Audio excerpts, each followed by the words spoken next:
I posted a link to the release notes in Discord. I always set the timer for 2 extra minutes just in case I have to go potty.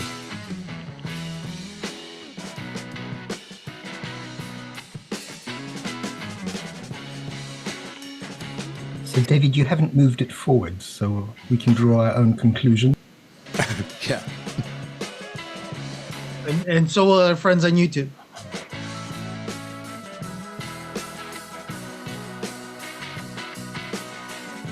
Today is the 14th, 50. So, Monday release.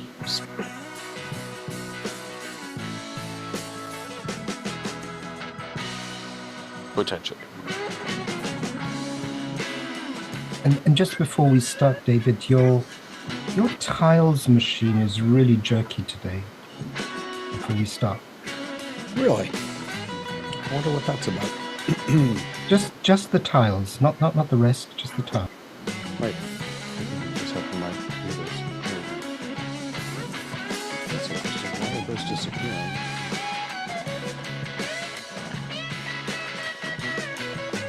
I don't know why. Interesting.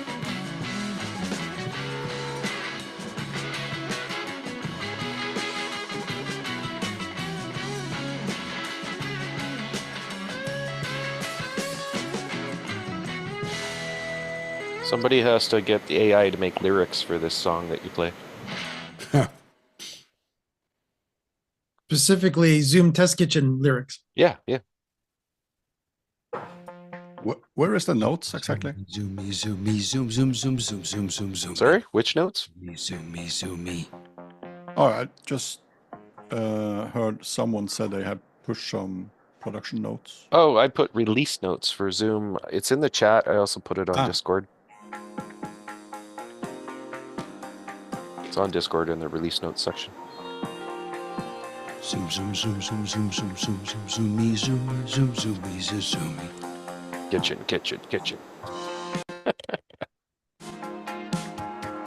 I just saw a girl was releasing her album on Spotify the other day, entirely made with Suni. Let's go.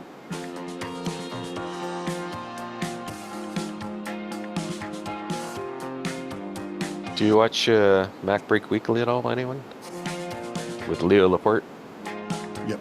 They have their Vision Pro segment, and they have a theme song that AI wrote the music and the lyrics for. I didn't know AI did that. Yeah. Oh, wow. Look at that. Now it's frozen. Now the whole thing is frozen. Huh. It's frozen on my good side. Reboot.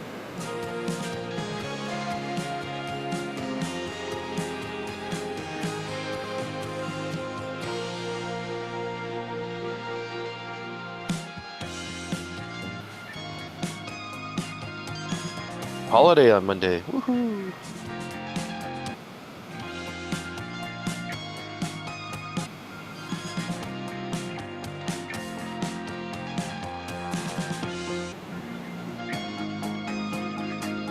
One of my friends is going to watch the US-Canada game tomorrow. Kinda jealous I didn't get invited. Where they're playing? Here in Ottawa, apparently.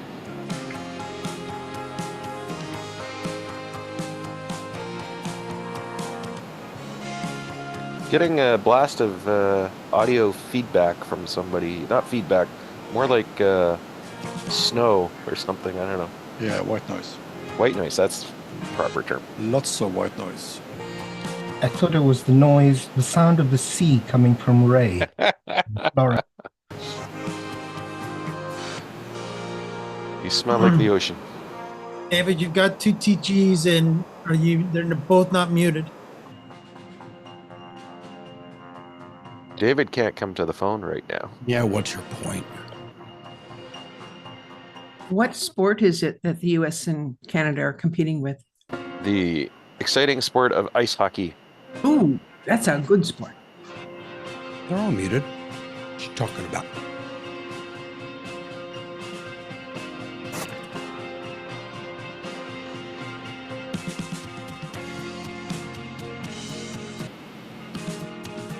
Lois, we're spending much too much time together.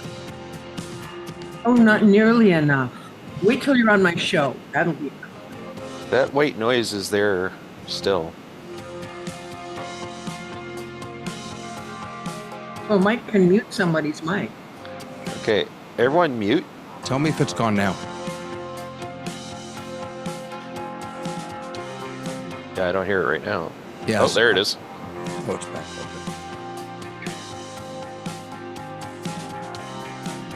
Oh, somebody posted lyrics. Way to go, Robert.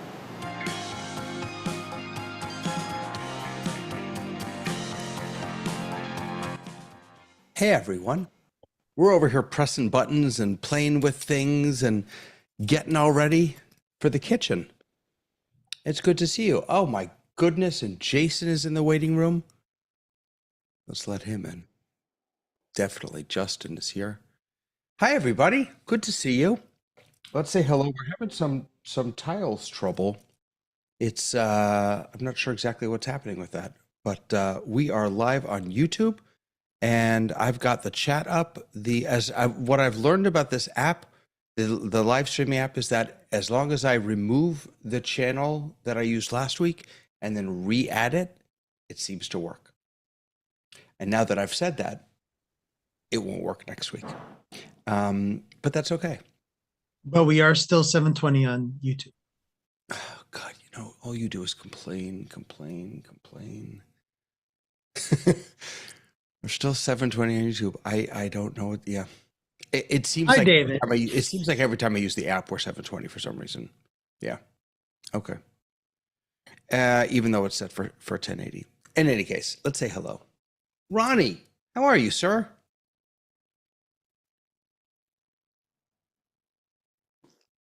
It's the little button in the bottom. Yeah. I had the bottom left. I wasn't planning to say anything for a few minutes. We just want You to say got hi to you. Yeah, just fine. Nice to be back after months and months of working on Fridays. Wow. Good work, though, I hope. Yeah, it's the normal business, event productions and everything that's related to that. Good. Well, I'm really happy you're here. Good to have you here. And Mr. Robert, how are you, sir? Well, we're the Zoom Test Kitchen crew here to innovate. Join the fun, learn the tech, don't be late. We've got some lyrics here in the chat that were generated by Grok. I told it to go to the YouTube Zoom Test Kitchen, look at it and take some notes, and then come back and make us some lyrics because Frank mentioned lyrics. So this is what it's come up with. I know it's pretty long, but it looks cool. When you say you told it to go look where? Go look at us where? Okay, so in Grok, which is the AI agent on X, I said, go and look at the YouTube channel, Zoom Test Kitchen. Okay. Okay, then look at it and then make some lyrics for us. We meet every week, and this is what it's come up with. Magic happens live. We're Friday. We're on air, testing tech to thrive. From screech to breakout. So, David. Robert, do I have your permission to take those lyrics, put them in Sumo, and get music behind them? Great plan. We need to ask David if he wants different Well, I'm sure music, he could do it, because but not he during wants something the show. to play. Oh, during the Not, show. not Oh, during. it's happening. Yeah. Zooming in, we're testing it all. Live on YouTube each week. From audio to video, no feature we won't tweak. Oh, I went too fast. Wait a second. Where's the chorus? Let's get to the chorus. This is amazing. That is the chorus. No, that was the verse. No, that's the chorus. No, it's not. Zooming in, we're testing. Oh, you know why? Because that's interesting. It actually put the same. Oh no, that is the chorus. It is the chorus. David, just play. Just play. Okay. Whether you're new to Zoom or an expert in disguise, we've got tips and tricks. We'll open up your eyes from polls to quizzes. We test functionalities. Join us live, see what Zoom does with ease. Take it, Robert. Zooming in. Zooming in. We're testing it all. But this is quite amazing because it actually captured the theme pretty well, and it took less than 5 minutes to generate this. So I was really amazed. It didn't. So, Robert, did it take the text from our channel, or did it actually look at the videos? I didn't tell it. Frank's got it. I think it looked at some of the videos. I'm sure it didn't look at all of them. It probably looked at some descriptions or something, but because I don't believe it could have scanned through all of the videos. No, There's we too should much have done material that, there. Robert. We should have put it into Zoom's AI companion. Well, what are you waiting for, David? Yeah, What are you no, I'm waiting for? working on it Why right didn't you now. say hello to everyone? I distracted everything Anyway, and just you go say knocked hello you to off. everyone. You say hello to everyone. I'm going to put it in. I have to pull up our YouTube channel. You go ahead and say hello to everyone. I'm going to do this. Bye. Well, Lois is on my screen next, so it's really good to see you. How are you doing? I am doing fantastically well. It's sunshiny today. That's amazing. And then we're going to get more rain. But yeah, it's February. I've seen the plum trees and the apricot trees budding out, starting to bloom. So I think spring is almost here in California. That's been the theme of winter in Poland this year. I'll like pass it spring. on to Mike. He's next on my screen. Hello, everybody. And if everybody's in YouTube, of course, I'll be chatting up. And hello to Fred on YouTube. We see you. And if anybody does have any questions for the panelists today, and to David's new song as he's generating it on the fly, only live here on Zoom Test Kitchen. Over to you, Jason. Hold on. We have the results. No, that's too You're not bad. going to be happy. So this is what I typed in. I said, look at the videos for the Zoom Test Kitchen and then I gave it our YouTube channel, and write a theme song for our weekly show. I'm not going to sing it because I don't know what the tune is. Gather round, it's time to cook. In the Zoom Test Kitchen, we take a look. From dough to dishes, we'll share our tricks. Join us for fun. It's a culinary mix. Zoom Test Kitchen, where flavors unite. Cooking together, it feels so right. With laughter and learning, we'll make it shine. Every week's a feast. Come dine with us online. That's really disappointing, Zoom. And that's because you said go and look at the videos. And what's on the videos? The front page has your cooking analogy. Whereas if you looked at the text on the channel, you'd get descriptions of what we did. No, Did I it don't. mention did it mention the release updates, David? No, it doesn't. It thinks we're a cooking show. It thinks we're a cooking show.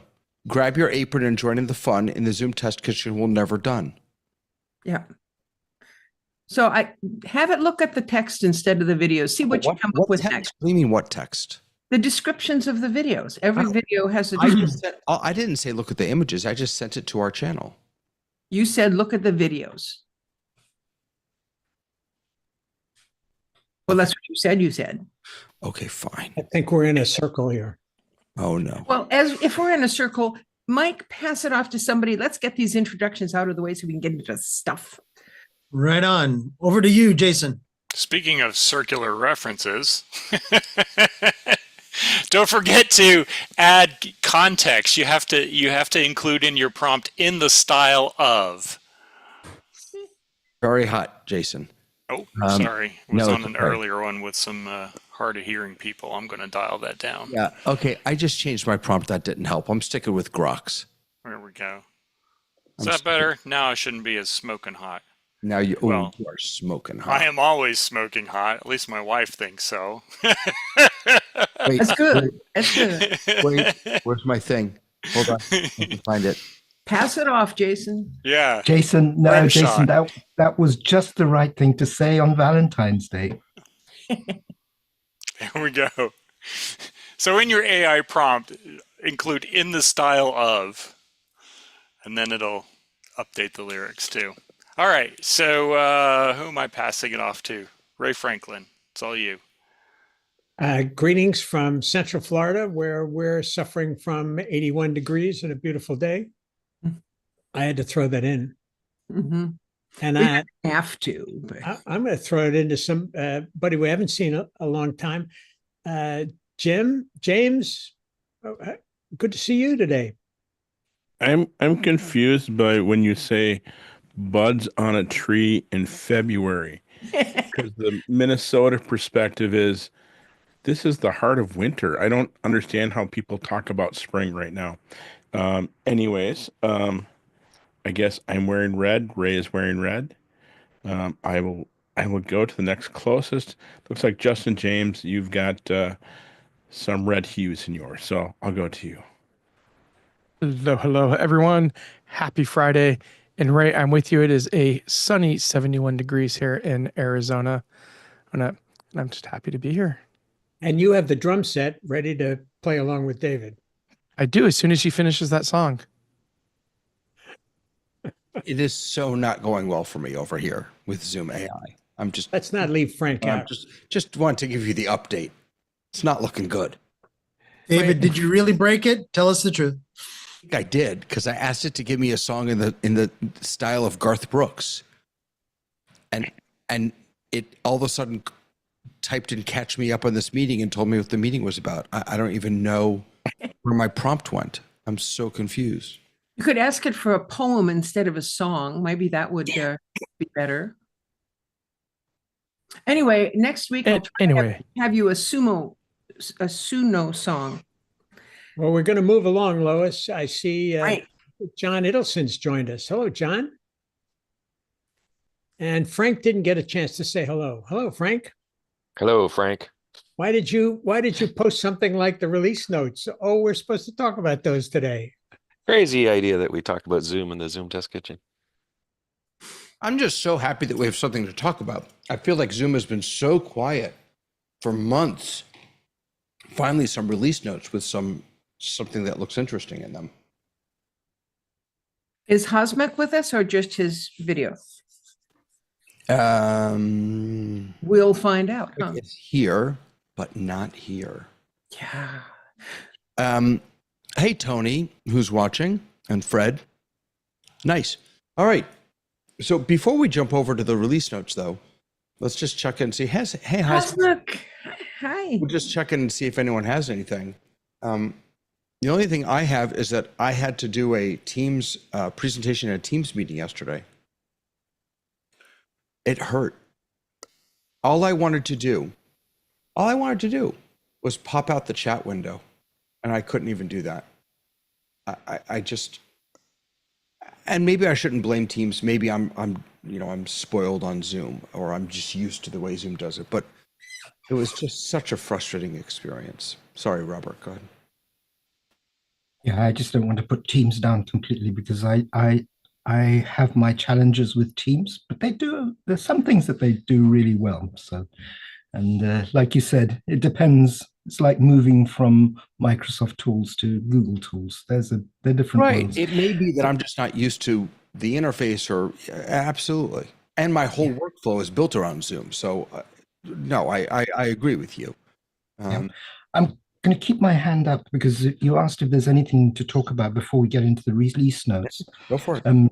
Last week, I was on YouTube, and just as I was leaving, someone asked a question about interpretation. And the question was, how do we set up Zoom to do 12 tracks of interpretation in 12 different separate sessions at the same time?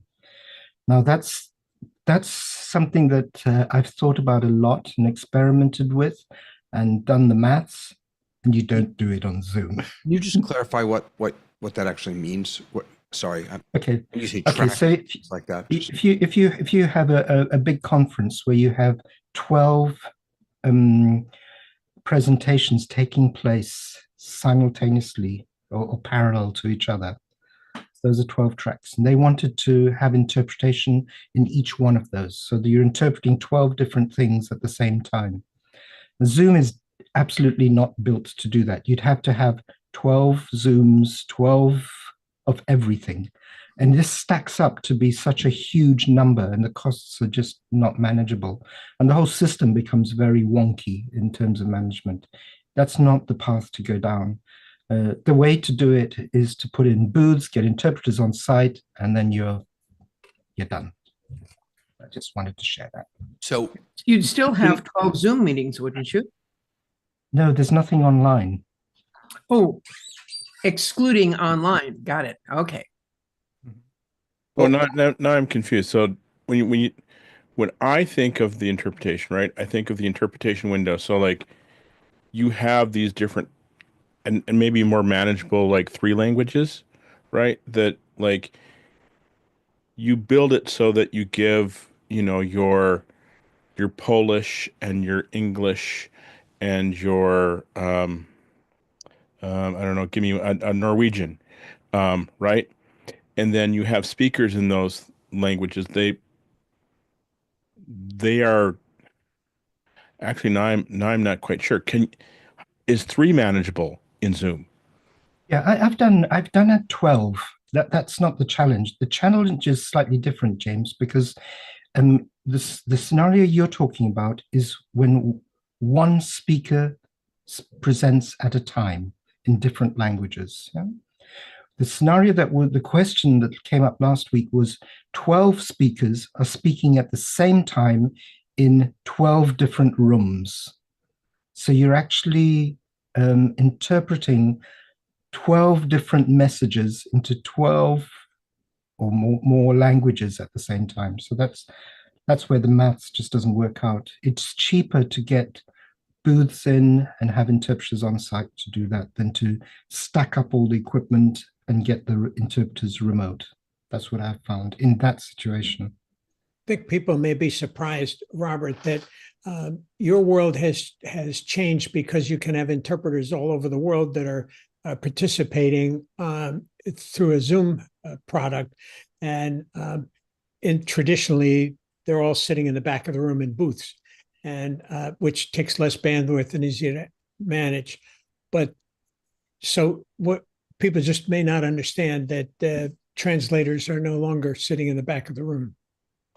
Yeah, that's what takes up all the bandwidth.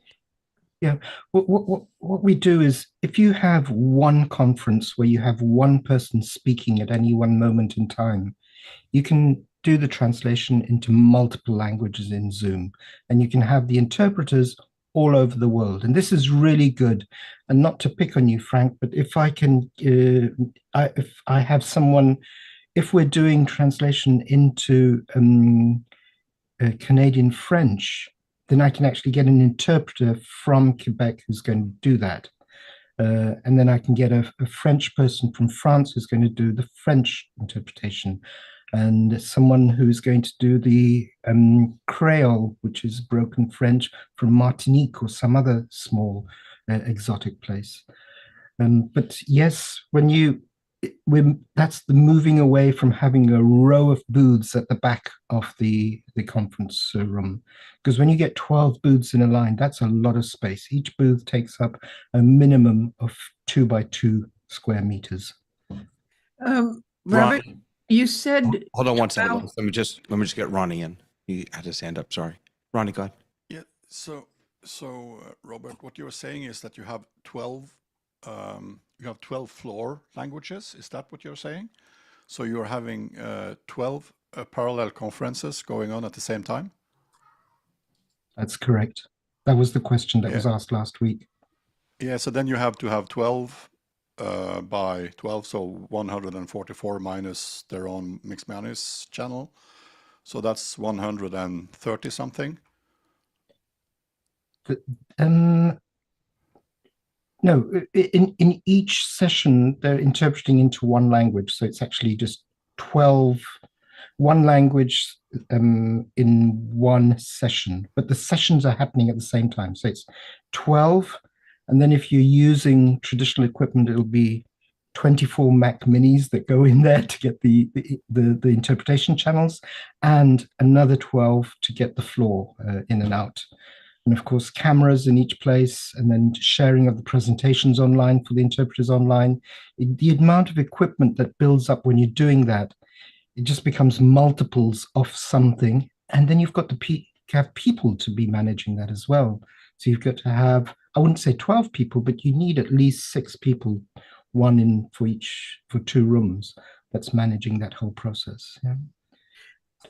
So, Robert, if I understood you correctly, you said so it's easier just to do it in the physical space and not have any online component at all. Is that what you said? Correct. Okay, so if I have 12 sessions going simultaneously, then you've got 12 different rooms with people in them and interpreters for all the languages in each room. So 12 rooms times however many languages you're interpreting in. Um, that seems like that would be even more difficult to get.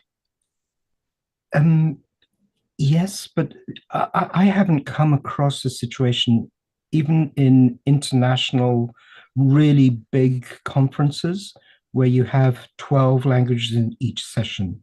Ah. You usually have 2 in one, 3 in the other one, 1 in one, 2 in the other, that smaller numbers, but the amount of instances is just large. And that's where the problem comes, because it becomes very difficult to manage all the routing, all the equipment and everything.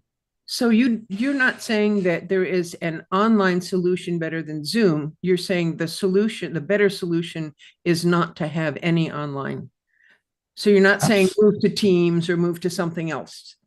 Okay. Absolutely. I wouldn't even do 2 languages on Teams. So I'm saying I've done 12 on Zoom, and it works like a dream. There's no issues there. It's the configuration. It's not the platform that's the challenge. Simultaneousness of their desire. Yeah. But Ronnie, coming back to you, if you had 12 in each, I haven't done the maths on that. I don't know what the maths would look like, because those are like enormous numbers. I would imagine the way to do it would be to get everything into Dante and put it up into the cloud somewhere and do all of the Zoom sessions in the cloud and then bring them back, because otherwise it'll be just the numbers are too big to be able to manage. I might be a little bit dense, but I really doesn't get the scenario. We're still talking about Teams versus Zoom, right? Or is it only Zoom? Only Zoom versus on-site, totally on-site. I don't get the scenario where it's easier to rig 12 booths and have them manned by, if there are 12 sessions that are, so the way we tend to talk about this is floor language. So you said you have 12 different floor languages, right? Or is it just one floor language and 12 sessions? No, 12 floor languages concurrent. Yeah, so that is 12 parallel meetings or parallel languages where people are actually speaking over each other in 12 different presentations, for instance. Separate rooms, though. And all those floor languages should be translated to all the 11 other languages as well? No, I haven't been into a number that big. The question that was asked was just of the 12 floor languages in another language. The question wasn't specific as to the number of languages that needed to be interpreted. Okay, so it's 12 floor languages into English, for instance. For example, yeah. Yeah, I see. So not 12 to 12. Yeah. Robert? No, so what we normally do is to have like 3 or 4 languages going into the different 3 or 4 languages. And if you wanted to do that 12 times, it would be really, really high numbers of translators or interpreters. I think I'm a little confused. So first of all, it seems to me that Zoom Events is the place to do this. So you can have concurrent sessions running, this is just me being naive. The person translating, can't they just join their Zoom meeting from their computer and set themselves up as the translator and go? Why is it more complicated than that? Because you have a piece missing between Zoom and the conference that's taking place. Because the interpreter there needs to see who's speaking, needs to see the presentation, needs to hear what is being spoken. So that all has to be put into Zoom. So you need equipment to do that, and an operator probably to manage that process.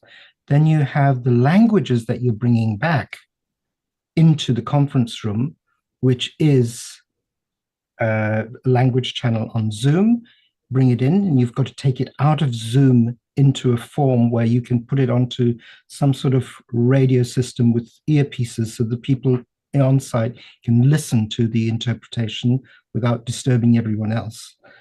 So there's a... Yeah, okay. So the second piece I understand. The first part, though, and again, I apologize. Don't the interpreters just hear and see the presentation in Zoom? Like, for example, you were just speaking. I could see you, I could hear you. I could have translated that into a different language. Absolutely. But the challenge here is that the meeting isn't taking place online. The meeting is on site. Mm-hmm. Only the interpreters are online. And you need to take everything that is on site and put it into Zoom. Okay. Get it across and then bring it back and put it back into the room. That's whatsoever. Yeah. Okay. Gotcha. That's the way I understood the question. Maybe the intent was different, but that's the way I understood the question that was asked. All right. So the way we do it with fewer languages, I don't know how many languages we actually can do it with, is to take the floor audio, put it out on to Zoom as a floor language. The translators spread around the world. The meter is hung in my... so I'm not sure if I'm loud or silent. So the interpreters are then sending back on their each language channel. We tap that, or kind of we use Zoom ISO to get that audio channel for that specific language into our sound mixer again, and then we make us our aux mix going out to something called Sennheiser Mobile Connect, which is then connected to our Wi-Fi locally in the room. And then each participant that want to listen to a given language is just selecting that in their Sennheiser Mobile Connect app and can have several languages. So each box from Sennheiser is 2 channels. I think it's up to 100 listeners per language then, or per channel. So that's how we do it, and I've done that with, I think, 3 or 4 languages at the same time, which works flawlessly. That's exactly the way we do it. Just a different equipment on site, but because I don't like using Wi-Fi, but different equipment, but otherwise exactly the same. I hope we've helped the person who asked the question and not confused that person. To the Zoom Test Kitchen, where the magic happens live. Every Friday we're on air, testing tech to thrive. From screen share to breakout rooms, we push Zoom to its max. So sit back, relax, and let's see what's in our tech hacks. Zooming in, we're testing it all. Live on YouTube each week. From audio to video, no feature we won't tweak. We're the Zoom Test Kitchen crew, here to innovate. Join the fun, learn the tech, don't be late. You know what's terrifying? This is actually pretty good. If it is pretty good. If it had gotten the live instead of live, yeah, it would have been fantastic. Well, you know, when Ronnie put that into Suno, you can, when you put the lyrics in, you can change them. So you can tweak something that didn't come out quite right, and you can do that. But you know what I want to get to? That's good. I want to get to the end where Ronnie left in these lyrics capture the essence of what the Zoom Test Kitchen does. So he left in the note from let's see what it does. On testing and teaching about Zoom functionalities in a fun, engaging way. That was we've got your back, no wreck. We've got your back, no wreck. These lyrics capture the essence of what the Zoom Test Kitchen does, focusing on testing and teaching about Zoom functionalities in a fun, engaging way. Oh my God, that's just the best thing ever. How do you? Yeah, I forgot to way take to out the last text. So I can make it into our official song? Don't take the last text out. I think it's brilliant. I don't even want to take it out. I love it. Okay. So I don't know how much you can do if you're not the owner of it. I know as an owner, I can do a whole lot of stuff, but I don't know if you can even. I wonder if there's a way to like add an owner or something. Well, Ronnie's the owner. No, I know. No worries. You can have the login to play around if you want. No. No. In any case, that is just fantastic. I love that. I didn't mean to. Frank had his hand up. I was just gonna say, make it short, like maybe make a few different styles and make it more like an intro for the show or extra for the show. Post them in Discord. We could vote on them. There you go. Maybe that could be Different our closing. genres. Ronnie had no idea that when he was coming back for this one Friday that he's now the audio producer of the Zoom Test Kitchen. And the only thing I play is drums in my sleep. I had never actually played with Suno, so thank you for suggesting this. I just made an account and in the style of a Canadian curling theme. And yes, Mike, my meters had stopped for some reason. They kind of on and off. I don't know why. Now they're back up again. Okay. I don't know how to. Yeah. Don't know. I wonder if there are any communities around the world sitting in a Zoom and just wanting to know what their loves are. We have to be the only group on the internet in addition to office hours. Well, actually, now that this is built into Ecamm, I bring them in almost to everything that I do, just to make sure I'm okay. Lois, did you want to jump in? I do. Thank you, whoever talked about SPX graphics for Zoom. I went there, I did that. Put me on the screen. David, put me up. All right, now you see it. All of these things here are something in Zoom. It's an app, it doesn't cost anything. And with the default thing, I can do that much.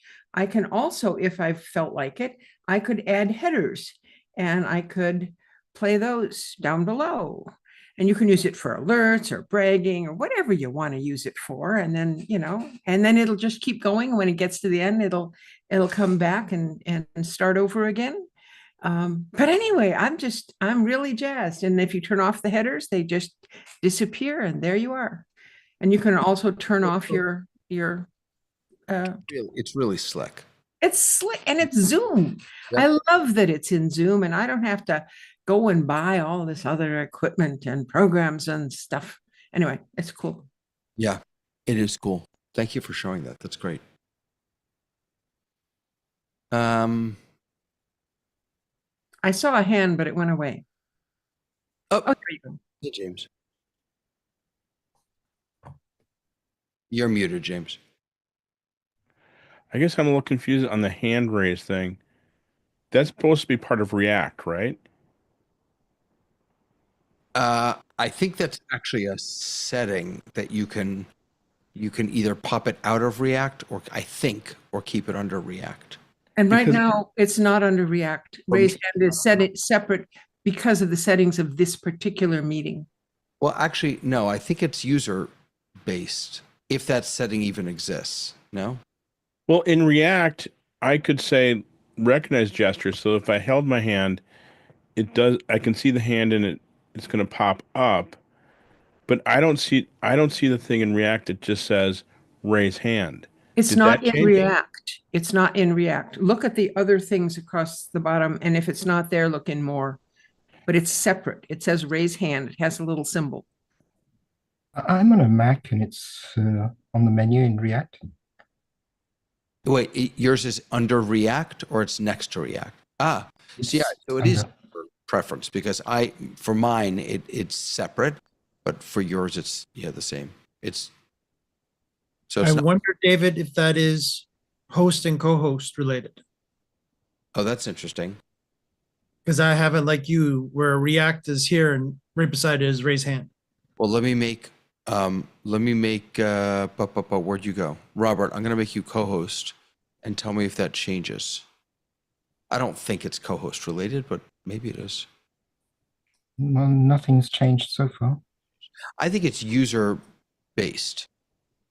I'm pulling up the, I'm in the settings right now and I don't see it. And I don't see it. That's why I'm. so if you go into here, take a look at this. If you go into your settings and you search for hand raise, you've got show raised hand in toolbar. Wait, is that it? Yeah. Separate the raised hand reaction from the others for quicker access during a meeting. So this is user based, and it's in the settings back end. So it's not in the meeting settings, it's in the personal settings on your browser. Exactly.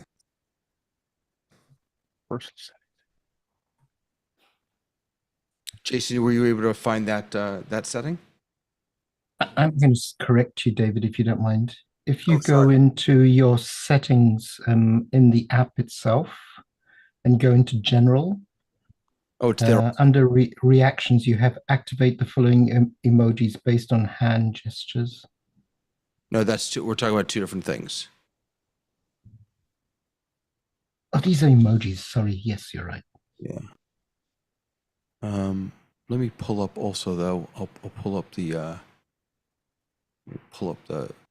settings in meeting. Bum ba-dum ba-dum. Bum ba-dum ba-dum. Okay. So these are the meeting settings right here. So under general, there is, let's see if there's something in. Where did you say you saw that, just so that we can find it? Under general down the bottom. Yeah, that's it. Right. So the activate the following emojis based on hand gesture recognition. So either thumbs up or hands, that you can turn on here. But the separate raise hand from other reactions it looks to me like that's only over here on the back end. Yes, when you click on Activity Center, manage notifications, it sends you to the back end to exactly where you are now. So, yes, you're right. Oh wait, no, that didn't. Because you have it open already. No, this is a different computer. So if I click on Activity Center over here, where it says Manage Notifications, is that what you're telling me to do? Oh, no, sorry, I was wrong again. Gosh, what am I doing? Okay. It just opened a pop-up I've actually window. never seen that. So I this is interesting. Send notifications to Activity Center. What is Activity Center? Does anyone know? I don't even know what that is. No clue. Huh.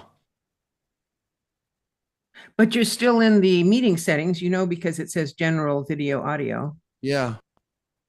I just don't know what Activity Center is. I wonder that must be something here in the app. David, Yeah. it should be, if you go down to that middle section where it says meetings. Yeah. This is where you get an email. Meeting recording ready. Right. But no, this isn't about emails, I don't think. No, so Notifications. when the meeting record, so let's say you record to the cloud Sure. in Zoom. Okay, when it's done cooking and you get that email from Zoom that says your cloud recording is done and ready, but if you uncheck that box, you will not get that email that says your cloud recording is ready. Right, but I don't think this is about emails, is what I'm saying. It says send notifications to Activity Center for the following. In your workplace app, you get the little note, like for the team chats, you get the little pop-ups that let you know, hey, somebody's trying to send you a chat. Right. I wonder if, though now you have me wondering if this is also controlling emails, or if emails are separate. I'm gonna come over here and see email. So there's email notifications on the back end. If you disable email notifications, you won't receive any emails from Zoom Docs about Oh, that's not what I wanted. That's Docs. Here we go. Search for center. Meeting, other, invitation, email, surveys, conferencing, toll calls, meeting summary, emails. Huh. I don't know. I don't know if that's the same or not. That's interesting. David, the activity center is primarily when you're in the Zoom desktop client and you get a notification when the recording is ready, or a transcript is ready, or if you've missed a video call, because those are things that you would like to know, and it does it through a notification bell in the corner. Oh, Where it becomes most interesting is if you have an organization which is using Zoom Phone and they've enabled the SMS messaging. So on your phone, you'll see somebody says you've got a SMS message and you look at it. Since you don't have a physical device, if you want to know that you got a text message to your Zoom phone, this will again give you a notification in your desktop client. so this, right. Thank you. So this up here is Activity Center, the bell. Yeah. Thank you. It's a real bell ringer. Right. So, And where it becomes useful in organizations. I mean, I don't know if anybody here also has Zoom phones. Anybody have a Zoom phone? nope. We have them in our organizations, but they won't give it to me yet because I have a queue. And so You have like the letter Q? no, I get phone calls, and so I'm in part of a queue center on phones, and I don't know. They're just not there yet. Not Zoom. Our organization's not there. Is your organization using Zoom phones or some other phone service? Yes. Our organization's using Zoom phones, but for people that are in a queue to get phone calls, we haven't transferred over to Zoom yet. Okay. If you want to do that, there's a way of giving a direct line to people who are in a queue phone tree, but that's an admin decision at their end. David, it looks like Lois found something. For more information on this, you can go to the Zoom articles and they will tell you all about the Zoom Activity Center. So there's lots of information there. Yeah, the last thing I'll say on this is I'm not convinced that this manage activity center notifications, I'm not convinced that that's connected to email. I think this might just be in that activity center, as you were just showing us, Lois. I think emails, if I had to, well, I don't know. Notifications going to the activity center are separate different from emails sent to the email address that you have listed for yourself. But it sounds like you can have both happen or have neither happen. Right. I agree with you. I guess my hesitation is that I can't find any settings for emails in the back end. That's my only hesitation about this whole conversation. There's docs notifications, whiteboard. Oh, there is team chat. But that's team chat. That's not email. And can I ask, because you started out doing AI stuff, and it sounded like you started out queuing the Zoom AI, which is part of the workplace app. Yeah. I mean, there's the AI that does stuff in the meeting, but then there's the AI that's in the workplace app. And we have not enabled that in our account. You haven't enabled? Yes. And shouldn't that, I don't know how that works. I mean, it sounds like you can have it compose a crummy song. Sorry that your first song was not so great, but the sumo one was pretty darn good. But isn't part of the point of the AI with the app so that you can ask the app, where did that reaction button go? Where is this? Isn't that what it's supposed to do or not? I don't know. I think that's a piece of it. I certainly don't think that that's the goal. I think the goal is for it to do what all the others are doing, that to help us draft emails and and and docs and all that other stuff. And the fact that it's we've got docs and meetings and all these things built into the same platform, it should be able to access all of that stuff and work really beautifully with it. My incredibly limited experience with both this and with what's the Google Gemini 2.0 even, is that they don't even work well with their own partner tools. Like, I don't find that Gemini works well with Google stuff, and I don't find that this works well with Zoom stuff. So, but yes, I pulled it up in the app, not in the meeting. Yeah.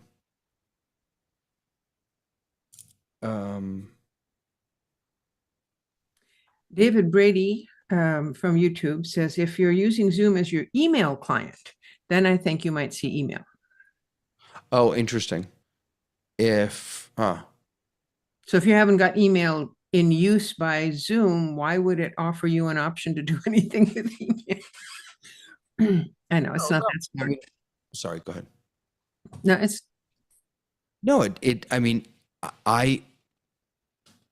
when someone makes a change on a Zoom doc that I'm working on, oh, look at that. You have a little, you guys just got an ad that popped up for SPX graphics. That's funny. I wanted to alert me whether I have a Zoom email or not. So it should do that. Do any of you have a Zoom email? No. Can you get a Zoom? Can normal people get a Zoom at zoom.us? That's not the Or way it works. free or within your account, David? No, within your account, I guess. Not a zoom.us, because you would not be part of their domain, but you can associate your emails. Right. So I know that you can. So in here, I can. Well, actually, let me. You can connect Google or Microsoft. And it becomes a very deep connection depending on who do you want to be boss, as it were. Right. It's just a handshake. It's just a connection. There's no such thing as Zoom mail outside of Zoom corporate mail, right? No, if I'm not wrong, there's something like you get at zmail.com. Or a zmail.com. Yeah, if you set up a new account in Google email. But I went through that process and I gave up. It was too cumbersome for me to do. Really? All right. I want to go in and get Zoom mail. So let's see. Lois, you found the back end. I want to actually get it. How do I actually get it? I went to manage my account, and one of the options I have was to get email and calendar services. And here's the plans and pricing. So this is what you get. I haven't looked at it, but is that no? But that's not mail. That's just pricing for. Right, mail and calendar is included in the $13.33 a month thing. That's the one I have. Client business, it's in there too, I think. Well, it's okay. So client. So in the free account, you get client, and so that means you can attach Gmail or Microsoft. But with the Pro or the business plan, you get client plus, And service. which I assume means you could get a Zmail account. So how do I Oh, let's find out. So David, if you pull up your actual Zoom app, the one where you get to see like home and meetings and like all the tabs, one of the tabs in there is actually called mail. Might be under your three dots more. I'm on it right now, but there's no way for me to actually create a Zmail account. All I can do here is connect. For mine, I actually have Zoom and it says Zoom Mail, create an account right above the third party. I don't know why it's not in yours. What? Maybe it's something in zoom.us to enable. I've not created an account, but I'm thinking there's probably a setting in zoom.us potentially. Can you share your screen so we can see what you're talking about? Yeah, give me 1 second. I sure can. David, I think I found an article too to help. Yeah, and I think I could shed a little light on this. The Zoom mail client will let you connect to the Zoom mail service, which if you have the proper account, you can get Google or Microsoft 360 Exchange. So they have a client that can be its own, or it can be Microsoft or Google. Right. And you can, the way that you get a Zmail account is in your admin settings. You have to go into account management, account settings, and then go over to mail and calendar. There is a allow users to manage emails, allow users to choose Zoom as their email service provider. I did not have that turned on, so I'm actually going to turn that on. And then let's see if I can just, I wonder if I can refresh this or, no, probably not. I'll probably have to quit it, which I'm not going to because that's. I think, David, the thing that you want to worry about, and this is one of the big problems people have when they're trying to figure out what to do, there's a process which Zoom has for setting up your Zoom workspace. There's a process that Google has for setting up the Google workspace. If you do that piecemeal, you will sometimes get cross circuits. So what you really need to know, what do you want to do? If I want, what is going to be my mail service, whether it's Microsoft, Google, or Zoom. And then once you've established that, you know how to make the connections between those services. What happens is that people like to play with it. Say, well, let's turn it on, but they had the other one, now they're crossed. And so thank you. Does that. I got the hands up from our European partner. That's one of the biggest problems that I've encountered with people that I'm working with, and checking with the Zoom people. That's the other thing that they have, because they will have set it up in two different services and they don't understand why it doesn't behave one way or the other. David, I also noticed in the last link I just put in chat in our Zoom meeting here is that it says note, pro accounts have the Zoom mail and calendar services enabled by default. For business and enterprise accounts, the Zoom mail and calendar services are disabled by default. Makes a lot of sense. That's why. Yeah. And you have a business account, correct? Exactly. Yeah. And that's, go to that point. They assume if you joined up, you might have had, if you were a business and signed up, you probably had something going, and they don't want to automatically turn it on.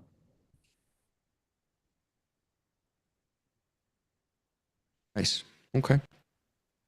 And if you want to be more confusing, imagine if you have multiple accounts that you're trying to do, whether it be, office hours global, your church or synagogue account, your family account. It's a rabbit hole which can go very, very deep. Right. Once I quit this app though, and I start it again, and I have that option, I will create a ztk@zmail.com account so that we can see it. Interesting. So if someone actually sent you email to that because they heard it on the show, so of course it must exist, is anyone actually going to see it? Well, it depends how you route it. I mean, if I log into this account, I can see it, but I assume, just like all the other services, that you can route it, you can forward it, or you could, grab it via POP3 or, whatever on some other account if you don't check your Zoom email regularly. I assume that's the case. Now I really want this to be working so that I can show us, but I can't get Yeah, it. I mean, there's lots of fun things. You just mentioned in one case, the same thing with Zoom phone. You have the Zoom phone totally isolated and only rings on your SIP phone or your soft phone on your phone. In my case, my Zoom phone number goes to my home phone number. My home phone number is actually forwarded. It's fun in my office. I can follow the electrons. Oh, the phone rang, and then this is going to ring, and then that's going to ring. I don't recommend that because it does confuse it, but it was very simple pleasures that one could get in life. I actually got a Google Voice number to do something exactly like that many, many years ago. I figured if someone calls me at home or if someone calls me here, I can have it all routed to my phone. Now, because none of us have really home phones anymore, and I don't want to get work calls on my cell phone, I have it and I use it. It's my phone number, but I don't use it for anything more than a phone number. Okay. Well, that was a fun little dive into Zmail. So much fun. I just love saying it. What? Yeah, Robert. You know what? You know what? I have to see. I have to have it queued up so that every time there's a little, every time we just have a little break from talking, I just have this ready to go. I have to have that queued up all the time. I don't know what that's meant to be, but I think you should just take an extract of the Zoom Test Kitchen song. It's that. It was at the very end. All right, I have it queued up now. So anytime there's some dead time, go ahead, Robert. Okay. Yeah, Zmail and Zmail, sort of confusing. But I wanted to share one thing. We've been talking about Zoom session licenses. And I have a Zoom session license. And because of wanting to move all of my Zoom ISO stuff across to use the Zoom sessions license, instead of paying a separate license just for Zoom ISO, I decided to do that.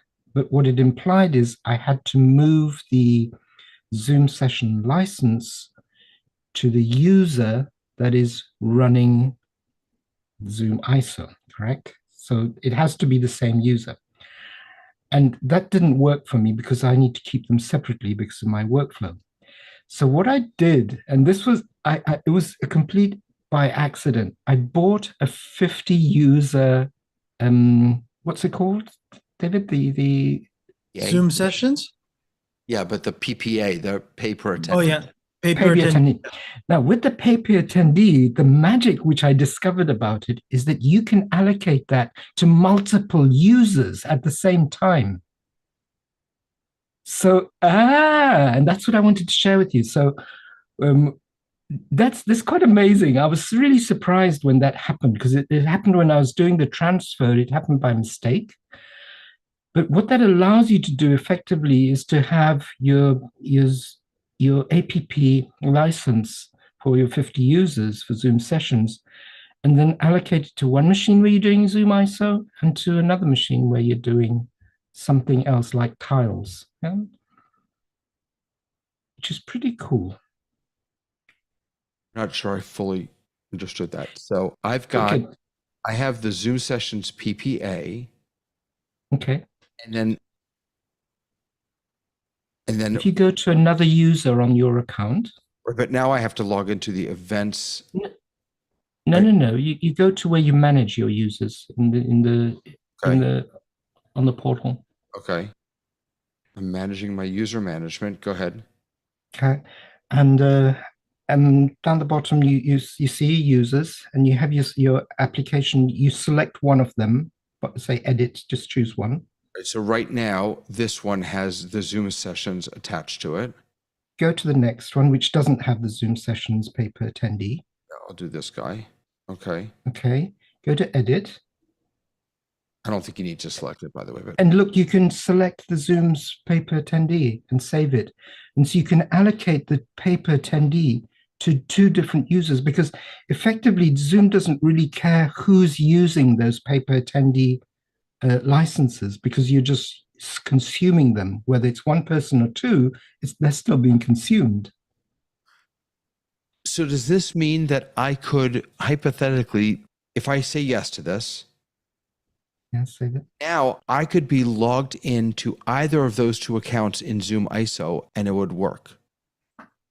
Exactly.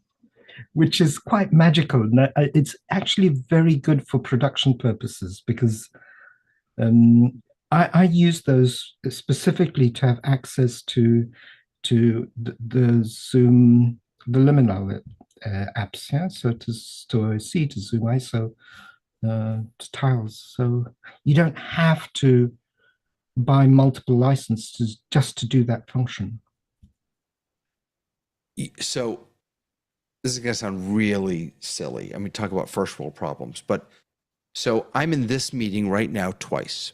I'm in here with my OSC machine, which is called TTG Productions, and I'm in here with my, well, I'm not anymore, but I wasn't here with my, You still are, David, with your meters. no, the other one, the, what's that other one called? Tiles. I wasn't here with tiles. I took it out because it was freezing up. So I wanted the icon on tiles to say tiles instead of just TTG Productions.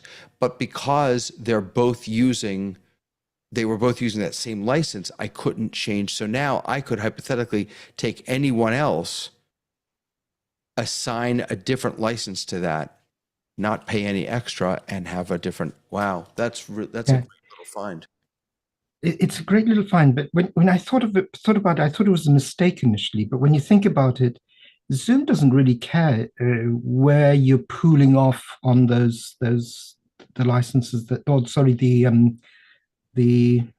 what are they called? The invitations, or what are they called? Even the PPAs. The PPAs, yeah. Whether you consume them 50 here, 50 there, you're still consuming them. It makes no difference to them.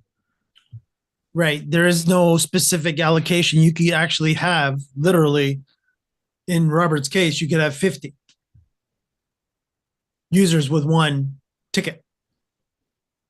Theoretically, you don't even use the ticket up when you do that. Right. Ticket. Yeah.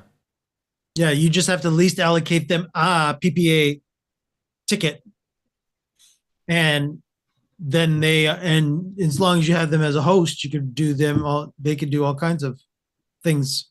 And to the point, if I'm not mistaken, and I would need Ray here with me, but I think each one actually gets their own hub on the platform too. Robert, you'd have to confirm that with me or not. I don't think that's true. So here I am.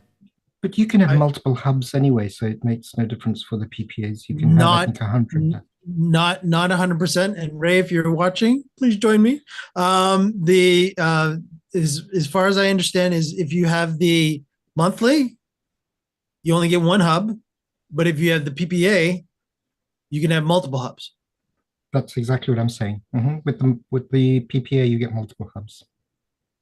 So I'm here in my events account. So this is the hub with this account on it. There it is, I guess. I don't really know what I'm doing here. Forgive me. This is information. No, I don't need that. Where is the hub? Okay, here it is. So this is my one hub, and is it under team?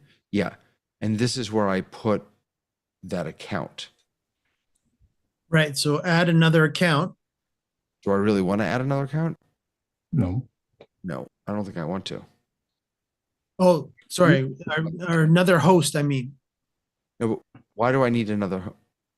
What you need to do is log into the other account where you've allocated the PPA, PPA. I'm confused. So what's interesting is that I'm now logged in. So I allocated it to 2 different accounts. I allocated it to this one ahead of time before, and I allocated it to my main account, rabbidavidwest.com. I'm logged in. You can't see it over there, but I'm logged into my main account.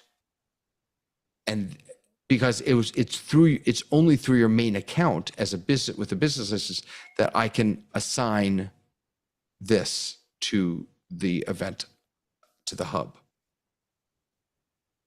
So I don't think, well, let me try it. Let me switch. Oh,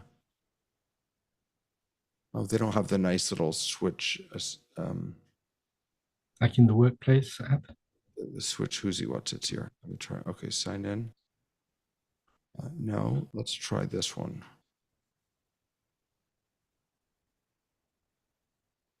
Okay. So, yeah, see, it's not, well, there it is. I mean, I have You can add a hub, David. That's my point. Where can I add a hub? Is it on the right-hand side somewhere? Where you were initially? No, so now I'd have to go back to the other, oh, down here, create hub. Yeah. So and again, what's the benefit of doing this? You can run your tiles on one piece of equipment and your OSC on another piece of equipment. It allows you to run. But I can do that now. Okay. Logos? If you're running ISO on a different machine, if you need to run something on two different machines, you can do that. But I do that now. I just log into both machines with this.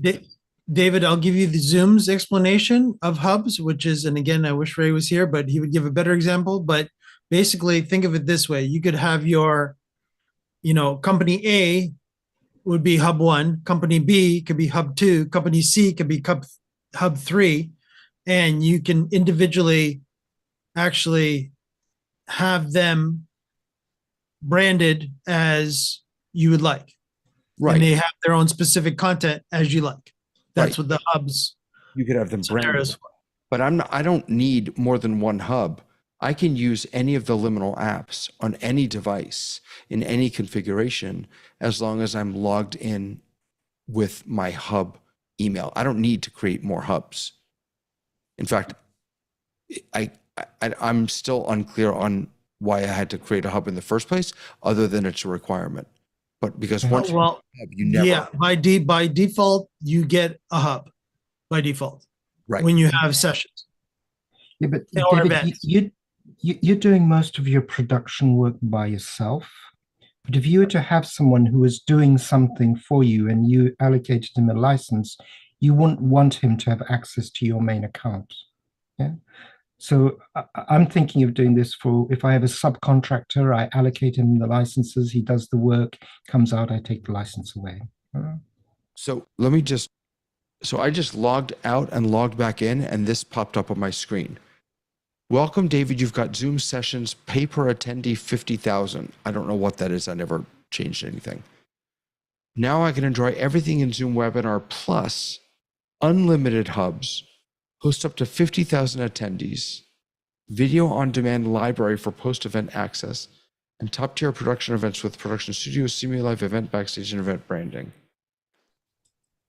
Sounds as if you've won the lottery. I know. Check your credit card. You may have just spent a lot of money. Well, but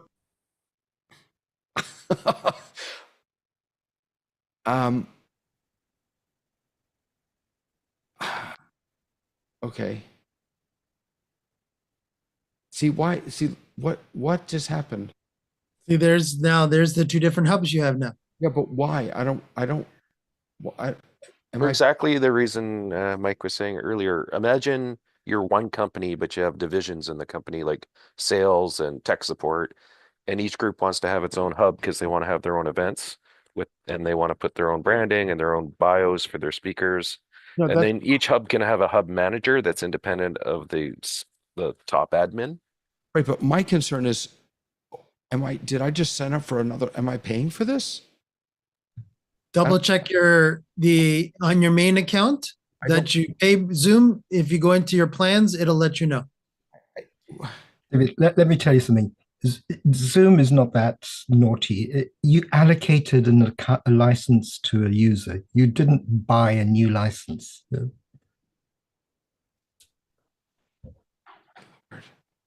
I think what you saw was a very poorly worded ad saying those were potential things you could do. Like you could have an event up to 50,000 people. Not that you bought 50,000 licenses for events. It was considered providing you more information so you could make more intelligent choices. If you were going to be charged, you would have been warned. This is really interesting. Maybe because that's the new hub, active. So it says active hubs on my account, and then it says Zoom sessions, David Paskin's hub. That's so interesting. I don't really know what happened there. Now, David, can I ask you, do you have an events license or do you have a sessions license? No, I just have the sessions paper attendee license. Okay, David, can you go back to where you were on the account page? Yeah, hold on one second. Okay. You want me to go back to the account page? If you go back to user management, you'll be able to see what you assign to each user. Okay. That's where you allocate them. Well, no, so right. So maybe that's what this is. Okay, so that's what happened. So when I made this also a Zoom sessions paper attendee, oh, okay, I understand what's happening now. So I did not just buy anything new. But you can delete it if you don't want it. Right. What's interesting and what I'm not clear on though is switch to organizer mode, is why it created another hub. And maybe that's just the way it works. I thought I had added it to Zoom sessions. I don't know, maybe each Zoom sessions license or user needs its own hub, a separate hub. Maybe that's what's going on. You can run multiple hub accounts, but only one active, John says. Well, I mean, I'm still in this meeting with Zoom OS. If you expand the configuration tab to the left on the bottom. Settings. And then you have plans. Plan details, the lower one. Send emails. Transfer, delete hub. There's the delete hub. So let me go down. Let me go to this one. God, I hope I don't screw anything up. This is terrifying. Zoom sessions paper attendee. Your current hub license will have an auto renewal from February 22nd, 2025. My planning, and nowhere does it say. What did you do to me, Robert? Do you just go and take that license away from that user if it's causing a. I just have no idea what. Is it interesting? My finding is that if you have a PPA license, it doesn't matter for how many users. That license can be given or attached to multiple amount of users, and those multiple amount of users can set up Zoom sessions, define them, and use the license. When you get down to 0, then the other people won't be able to unless you top it up. This user has hub assets on Zoom. I'm gonna delete. Make sure you're not deleting the one that you want to keep. Yeah, well, it's okay because nothing happened anyway. Something went wrong. So when you buy like a sessions, are you buying like a pack of, let's say, a pack of 100, and so then if you have some kind of event and you have 3 people coming into that, you are taking away 3 of them right at that point? Or is it some kind of concurrent thing where you have 5, where you can have like multiple events for the month? Or I guess I don't quite understand the It's like buying a book of car wash tickets. You bought a book of 100 car wash tickets. You give some to your sister, you give some to yourself, you give a couple to your clients. You can allocate them how you want. Once they're gone, they're gone. And then you need to buy more if you need more. Right. And so is The it caveat with that is that they do expire within They a year. expire. Yeah, they expire after a year. But for a year, you can allocate them how you want. So because Zoom looks at itself as a thing, an organizational structure for more than one person. Even though David's a lone ranger, he's all by himself, he doesn't have a team. If he had six more people on his team, he could allocate 20 um, pay per attendee licenses to someone on his team who wants to have their own event, that may not have a lot to do with what David's daily workflow is. And that user or whatever goes for like a period of like a year or whatever, how long. The pay per attendee invitations, if you want to call them that, are good for a year and then they expire. So if you don't get your car washed in a year, those tickets expire. Those coupons, whatever you want to call them. Yeah. Right. And so the way that Robert's using this, and he has this other, he can have those two users for whatever period of time. It's not like per event that he's like, if he had an event today and he needed those two users, he's taking up two tickets, and then he has an event next week and he has those two users, he's taking another two out of his. No, but these aren't even the users that count against that number. What we're playing with here.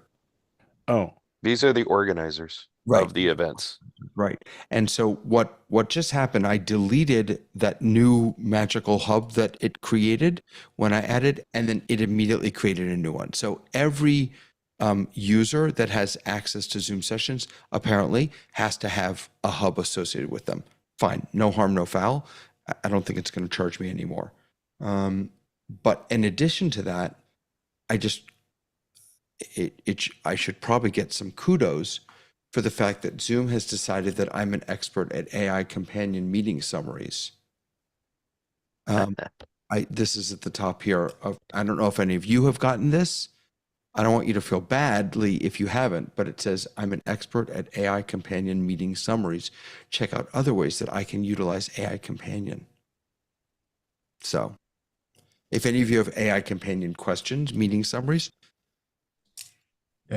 David, I think what happened is that because you're running AI companion in the background for the Zoom meeting, it heard us talking about the lyrics for that you generated was so bad, and it just wanted to make you feel better.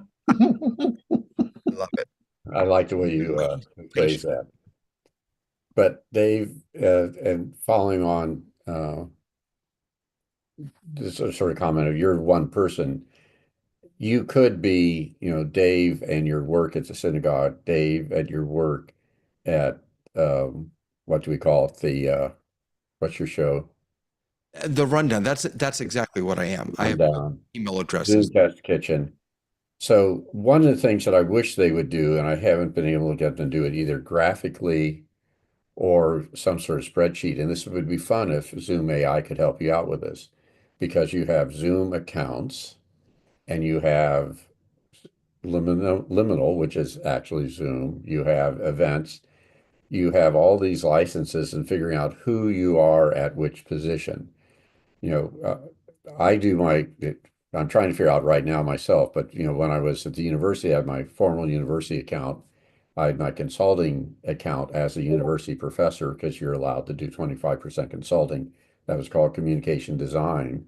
But I got pulled into other projects like with the state parks and other things. So how you organize what identity you are and trying to prevent, sending, the family Christmas or holiday letter to everybody who's in my California state parks, as much as I'm sure they're concerned with that. And so we have the same thing here with Zoom in that you're a one-man wallpaper hanger, but hopefully you would have somebody who would be your showrunner for each of those shows, and you would want to know what accounts they are, what their Zoom licenses are. And then it gets a little more confusing because you could have a personal Zoom account and you could have a business Zoom account. So I have multiple Zoom accounts. So just even making sure I'm logged into the right one. Zoom makes it very easy to switch your Zoom accounts. But I'm on the board of office hours, so that has a Zoom account, and we keep certain messages there. I have my university account as a professor emeritus. I have my personal account. I have an unlisted account, which is my catch-all because I sometimes throw things away. So I have been saving every email since 19, was it 19? It's either 98 or 99 in my own personal email archive. And I have to keep upping my Google space. And my wife's, why are you paying for all that junk mail? But I figured someday in my old age, when I'm very feeble, I'll just go through, read all those letters and think I have a lot of friends. Yeah.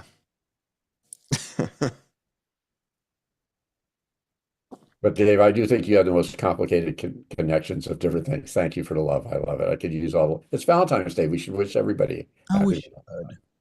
Where's the hearts? Where's the hearts? Okay, everyone find the heart. Wait, hold on. God, you're all too fast. See, we need I hotkeys. wonder if we take a photo booth with us doing the hearts, we'll get a Valentine Zoom meeting picture. There's a Zoom app for that. There Yeah, is. there is. Hold on, I'm pulling it up. Group photo. Okay. But we need to do the emoji. You have to count us in, and we'll all click Oh, the but reaction button at the same time. I can't do it because I'm using the live streaming app, and you can only use one app at a time. There is no justice. That really is a little frustrating, but someone else can do it though. That's really a shame that you can only use one at a time.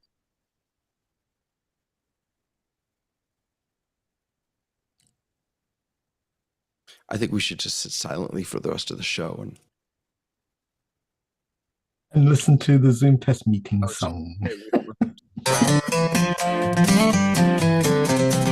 Welcome to the Zoom Test Kitchen where the magic happens live. Every Friday we're on air, testing tech.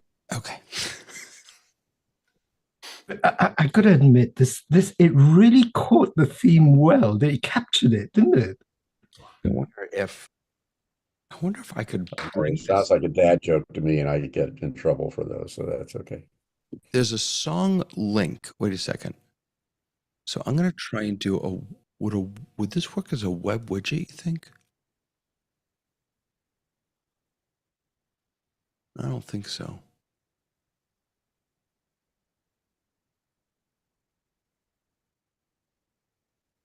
Oh no, it just brought in the thing. Okay. It's a link to the song. It's not the audio. And what created the song is this Sono, Yeah. which was Ronnie's, and Yeah. Ronnie's been using it for a while to apparently. Actually, in Norway, they create a lot of electro dance music. Is that?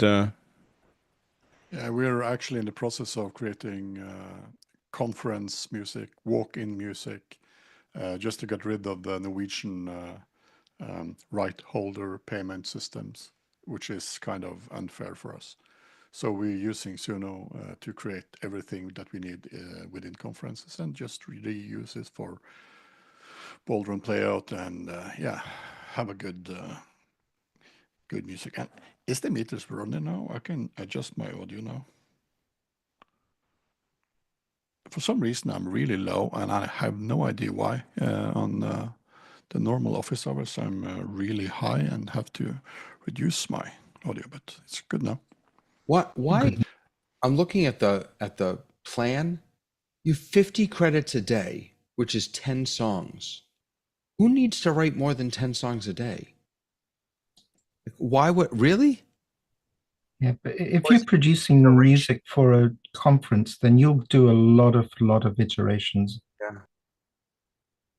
Oh, it's iterations. That's what it is. So When we were doing teacher education conferences, we'd have a song for the coffee break of the day, the theme of what we were doing. Yeah. We actually had some people with talent. I can carry a tune if it has a handle. So people are actually using this in conferences and things like that. I don't know whether I haven't used this, but no, there were a whole set of musical tags that you could do for conference planners. The same thing when people used to walk around hitting a bell when they're getting ready to do the take the break and come back. So there were jingle people who do jingles for broadcasting, which are just as bad for being earworms. And we would do that at our conference. We played music. Good morning, glad that you're here. Break time, time for coffee, time for lunch. Anything to make the conference be less painful. So Right. Very conferences share for this? all staff. Like co-own the song with me or something? Well, I don't think you really own the song because you can't copyright an AI produced song. Is But he able to? Is he able to share the song so that I can be an owner of it or have it in my account so that I can play with it? I can have a look. See, I've never tried that.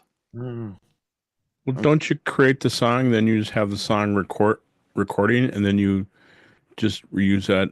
Right. I just wanted to. I want to download the song, and maybe. Maybe I can't allow it to be downloaded. Let me see. Suno Test Kitchen. Jason, what you got for us? Hey, sorry, I got bogged down here in research. Windows users, those that are watching, listening, if curious if you did the recent 24H2 update, which originally came out end of December. I delayed it until first part of February because I thought, they're going to be bugs. Let me wait and see if they fix them. So I updated to 24H2 last week, and now my microphone randomly unmutes and opens itself up. I've gone through in the event finder. I'm finding the events that are triggering it. I'll work through it eventually and figure out a solution. But now that I'm hosting these different events and this update has made its way across the globe, my attendees all of a sudden have their mics randomly unmuted, and in Zoom I'm having to go through and mute them either individually or hit the mute all button and hope that my presenters aren't talking in the same time at the same time when I hit that mute button. So just wondering if y'all have experienced that wonderful enhancement from Windows Update.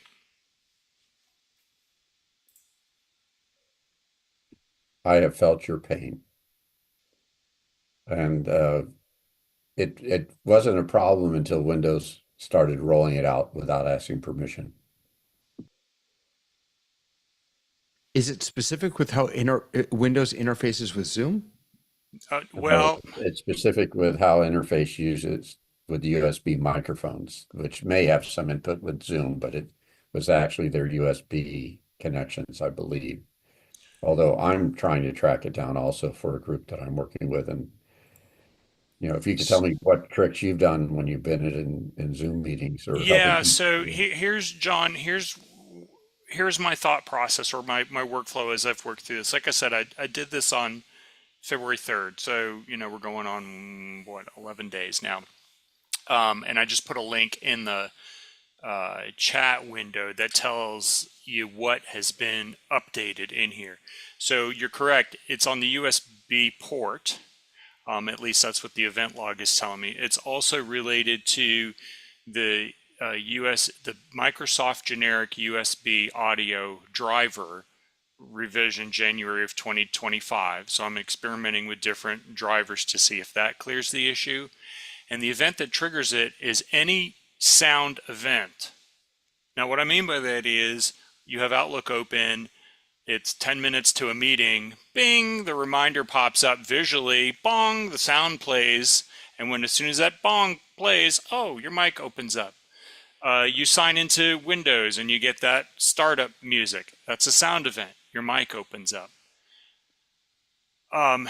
What might be doing it is there are two things that I suspect, but I haven't nailed yet. In that update, they've got something called expanding voice clarity.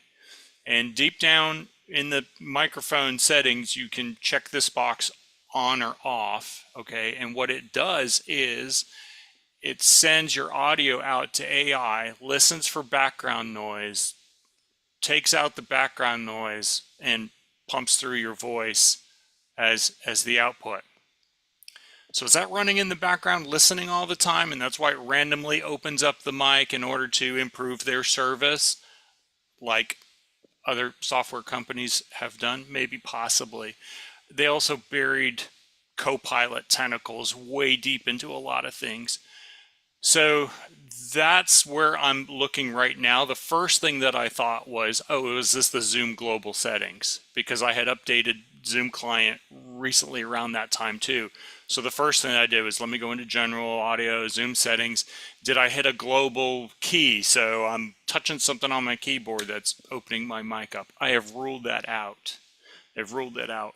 It's definitely in the Windows operating system, is definitely related to this stupid H2 update. And it's causing problems in my, I just know my finger all the time is right there next to the mute switch because it's happening. Yeah, and yeah, I'm pretty sure it's in the Windows. And you also talk about the AI going into it. I can't read Microsoft's mind on this, but I think they're going to try to come up with something where there'll be you're talking where you want to be talking to everybody else, but you want to be able to say something to their AI assistant, and you don't want it to go out. And then when you're done doing it, it puts your microphone back where you were supposed to be. Because I couldn't understand what all that. Yeah, there's a lot more code buried in the microphone control unit than it is functioning now. So I don't know whether it's fully functioning. We won't have that issue because we'll be able to define, don't unmute my microphone, but there's no place to do that right now.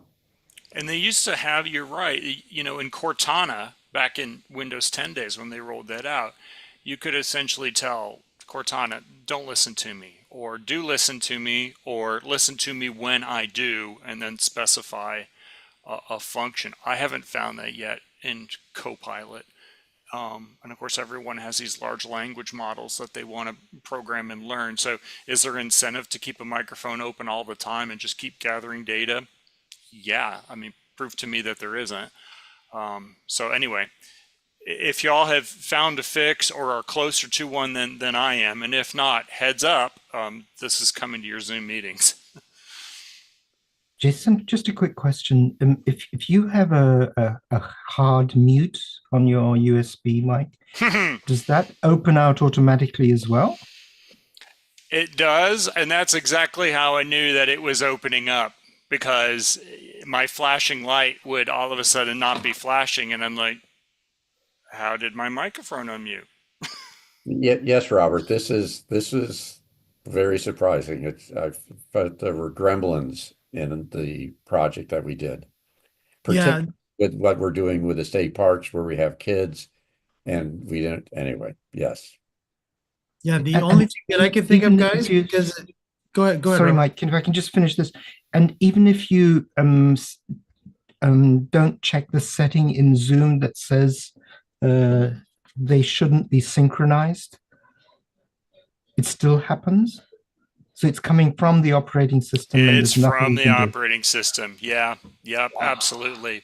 Good Yes. questions though, Robert. And yes, I did check those. So thank you for validating my workflow on there. Yeah, no, this is Big Brother with his tentacles deep down opening your microphone. Yeah, to Jason, from what you just said there, it sounds like to me, and I'll get a little tech, which is the UVC portion of the actual USB, because it's actually triggering the Windows. So you're right. When you were talking to me in chat, we were talking about this a little earlier before Jason brought it up with everyone. And you wanted to know if I've been running it. We don't run Windows 11 in production. So we do run it in testing because we haven't upgraded our PCs to Windows 11 yet. And now it's a good reason we don't, because it would be doing this to us too. But at this particular point, it sounds like to me, driver, definitely. Is it a Windows driver versus another driver? Would be a question, Jason, I would throw at you. Like, is there a specific driver for your headset? So yeah, that's the next thing that I'm trying. When you plug in, you know, and I've got many headsets. So when you plug them into Windows and it goes through its install process, unless I specify otherwise, it's choosing the Microsoft generic USB audio device driver revision January 2025. And that for sure, that combination for sure is causing a problem. So I'm going through and trying, okay, if I try different drivers, do I get a different outcome? And I don't have an answer on that one yet. Right. So that would definitely be something I would test. The next thing I would do too is that, do you have actually a Copilot built PC that you're running this on right now? So the answer to that is sort of. As It much has as an NPU? I don't want to use Copilot on my production machines, and it's like freaking flies swarming over cow dung here. I'm trying to swat them away, and it just keeps finding its way back into the machine. But so the PC does actually have NPUs. They are It fairly new does. gens. Yeah, that might cause you the grief that Copilot is automatically going to detect that, and that actually could be causing it too. Yeah, but I would, they're also, those roaches are also crawling onto my older machines, not onto 10 yet, but on my older 11 machines. Because first Copilot was coming in through Edge, then they were previewing it in the OS. Now it's embedded as part of Office desktop as well as Office 365. And it's just, and maybe Copilot isn't what's doing it, but I know Copilot wants access to a lot more of what I'm doing, and I have this problem. So it's either driver related, or like I say, that sneaky thing where they're doing their voice clarity. Well, that's pumping it out to AI to do background removal. right, right. Yeah. So my suggestion to Jason is do a little research to see. It actually might be a reg entry that you might have to tweak to maybe fully disable Copilot on the machines right now until further notice. And just hope that an update doesn't change that reg as you get into another patch. Yeah, I didn't find Copilot impacting it with me. It was the driver itself, the Windows, whatever they call it. They have two different things for their audio connection, and it's one or the other of those. Because I did not have Copilot, because we were able to swat it out of that, but it still had that problem. Okay. All right. Yeah, the only other thing then it might be is that it is a conflict within the latest build of Zoom that is conflicting with Copilot now too. I really don't want to go down that road, but yeah, but I think the chance of that is really, really, really slim. I'm not going to put any effort on that until I've ruled out what the pool that I'm currently working in. That's what I suspect more than anything else. But yeah, I appreciate the input. But there's getting it so it doesn't go on your support ticket to Zoom with the meeting and giving the impact, because it's probably not, you're not the only Windows person having this problem, and they may be able to track it down because Zoom is working very closely with Microsoft. I don't think they want things like this to break. And I mean, from Microsoft's standpoint, I mean, I'm in the developer forums and, the early release blogs and all this stuff. I mean, it's a firestorm in there, but there's no hard solution yet. And, if you're in a government entity, if you're in a medical entity, and these microphones are just opening up randomly all day long and pumping things out to AI, not only is that not cool, but in the US, those instances are illegal. So come on, let's get a fix for this thing already. Right. So you're saying that a computer in a doctor's office gets a notification, then it could open up a microphone, which then it hears personal health information. But your issue is not only like for you in an event, but you're not going to go change the registry entry to people coming to your meeting, and it's just opening up on their machines, and so you can't. Except you still can tell, say, like, no one can open their mic. Then oh sure, yeah, right, I could go into my Zoom meeting and where it says under the settings, the little checkbox, allow users to unmute their microphone. Yeah, sure, I could disable that, and then I could enable the one that says mute microphones when people join. Okay, so I could force all my attendees into a listen-only mode. But then I'm going to do Zoom webinar. I won't do Zoom meetings. The whole point of doing Zoom meetings is to have, at appropriate time, that two-way dialogue. And so when, all of a sudden random devices are opening up microphones and I'm catching background noise, and of course you're running a recording, right? And it's just like, okay, great. Now I got to go through and try to edit out that little bit. There was a dog barking or kids screaming or whatever. So yeah, it's, it's a pain in the keister for sure. Jason, can you just reiterate what update version did this come in on? Yes, this is 24 H2. I'm going to drop the link again in the chat. The build number for those geeks, let me just find it because I did pull that up too to double check that one. The build number is, come on, I had it in, here we go. The build number is, and I'll put that in the chat too, 26100.3194.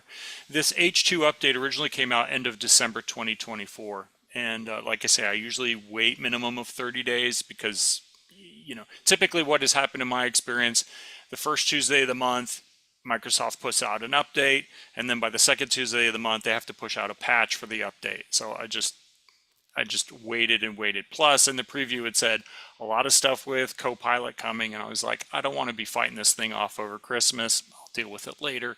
Pushed it off to early February. So as I'm digging through the research, people have had this issue since late December 2024.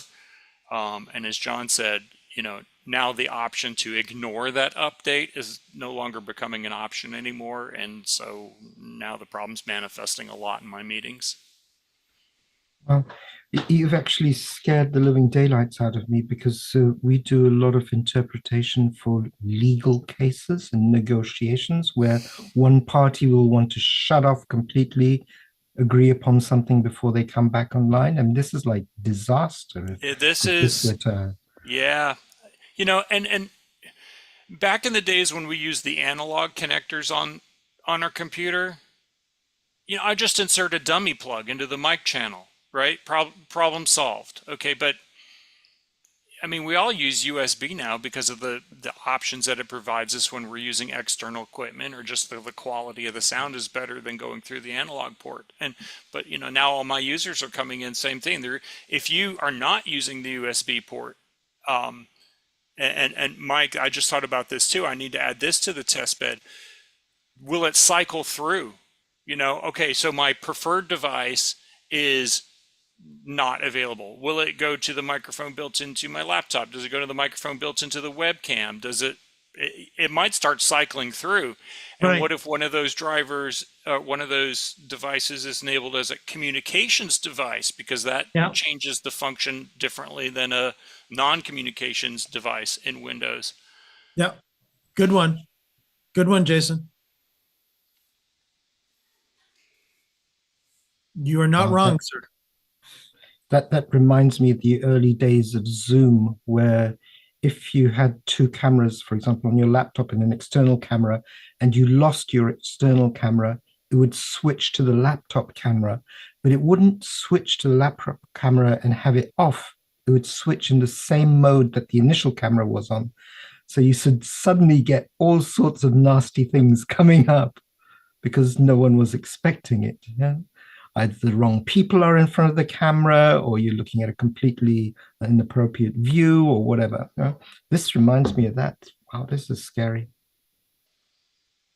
Yeah, so let me know if y'all hear anything, or anyone that watches this recording on down the road. Let us know. Thank you. Jason, yeah, I've asked the YouTube community, and no answers currently. Thanks, guys. Appreciate it. David. I'm so busy in Suno. I can't even begin to tell you. I've written 4 songs. So how many have you got left, David? Tell us the truth out of the 50. I have no idea, but I'm trying to find, you have to find the right, like, it's all about the prompt. You have to put the right prompt in. Oh, Ronnie. I shared a playlist with a lot of different Zoom test kitchen sounds. All right. Yeah, no, that's very interesting, Ronnie. Like, yeah, if you had like your prompts for a waiting room, prompts for the elevator, whatever, right? Yeah, and you can have personas, so you can kind of construct your own type of sound with the same vocalist, the same drummer, etc. And you can just recreate using the same persona and have a lot of related music, but different, but still kind of in the same framework, so to speak. And there's actually artists now that are officially launching their albums at, for instance, Spotify, and don't tell about that, but they tell about that in Reddit or other forums that they are actually using Suno for creating their own music. So things are happening, and I'm not sure. Jean-Michel Jarre the other day, the French digital Genius, music yeah. creator, genius slash whatever, was kind of critical to what is happening, and I'm kind of agreeing after using Suno for a few weeks. A half professional, I see that this is causing so much trouble along the way. But it has its place. Where the magic happens live every It kills me that it can't get that one word. It can't get live. Such a shame. Yeah. David, go phonetical. How you do Yeah, that? use phonetics instead of the correct way of writing it. Well, now I'm trying one with the new Remy lyrics model, which is in beta, and it may generate something that's offensive. So let's see what this does. Are you still using the same lyrics that I generated in Grok? So no, this time I asked it. So before I did, now I'm asking it to write its own lyrics, and we'll see what happens. Okay.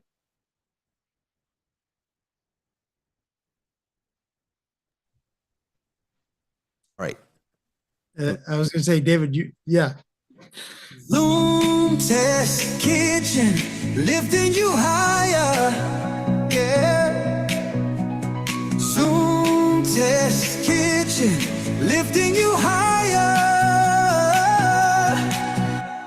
Zoom test kitchen's gonna lift you higher. Ooh. Are those the only words it has? Zoom test kitchen's gonna lift you higher. It's terrible. Oh. Zoom test kitchen's gonna lift you It just keeps saying the same thing over and over again. Zoom test kitchen's gonna lift you higher. Ooh.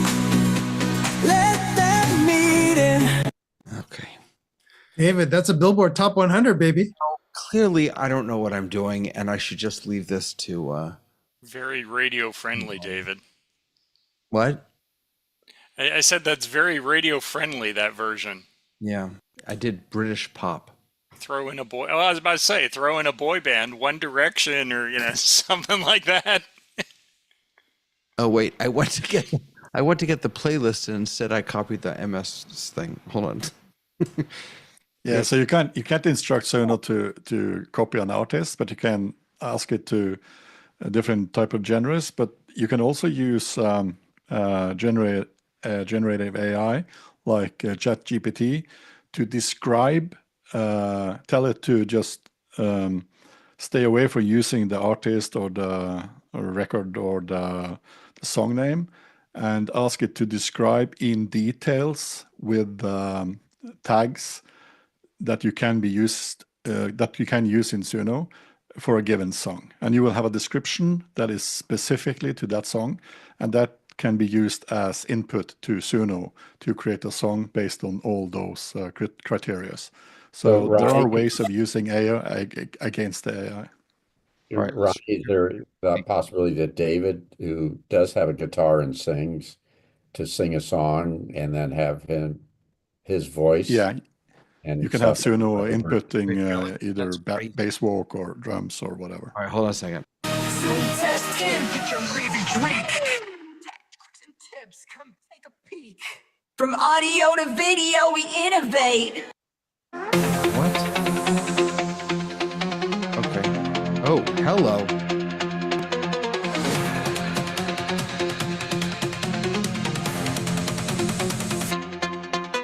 Zoom test kitchen, live each week. Tech tricks and tips, come take a peek. From From audio to video, we innovate. Join us now. Don't be late. Don't be late. Oh my God.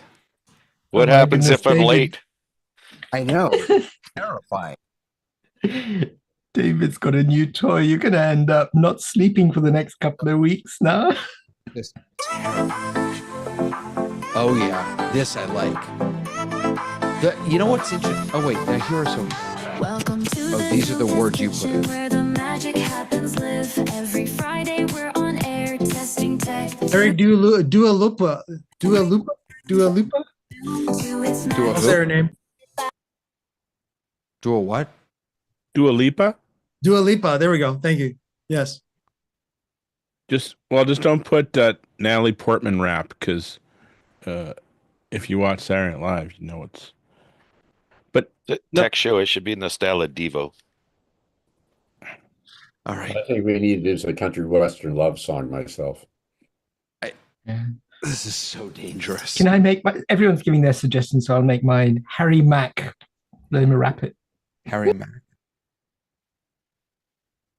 It's crazy what we can do. I mean, boy, do we live in crazy times. And David, how long did it take you to make all those songs, though? Or I guess, was that Ronnie? nothing.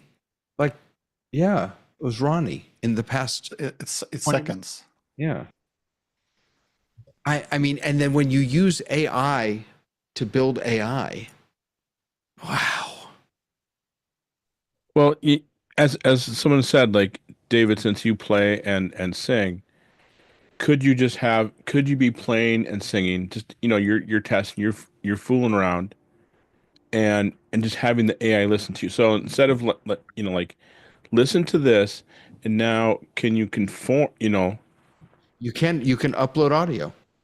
There's a button right here that I could hypothetically Yeah, the answer is yes, you can do that. record something, and then all right. David, but you're missing the most important question of them all. Will the Stream Deck work with this? I don't care. That's that's how much fun this is. No, it will. So if you own the song, again, if it's in your workspace, you can download it. So I could download any of the things that are in my workspace. I can download, and then I could just bring it in as an MP3, and yes, it would work with my Stream Deck. Yes, it would. And then you can just publish them on Spotify or Amazon Music or Apple Music using pretty free services, and then you have a Zoom Test Kitchen album out there. That is really wild. David, you should just make a video now that you put onto the Zoom Test Kitchen with the music and captions from different meetings. And I'm sure that'll have the most views that you get out of all the videos. Last night on the rundown, we have a new segment called Tech Therapy. Instead of Talk Therapy, it's Tech Therapy. And so I come each week with something that's bothering me that I need help with.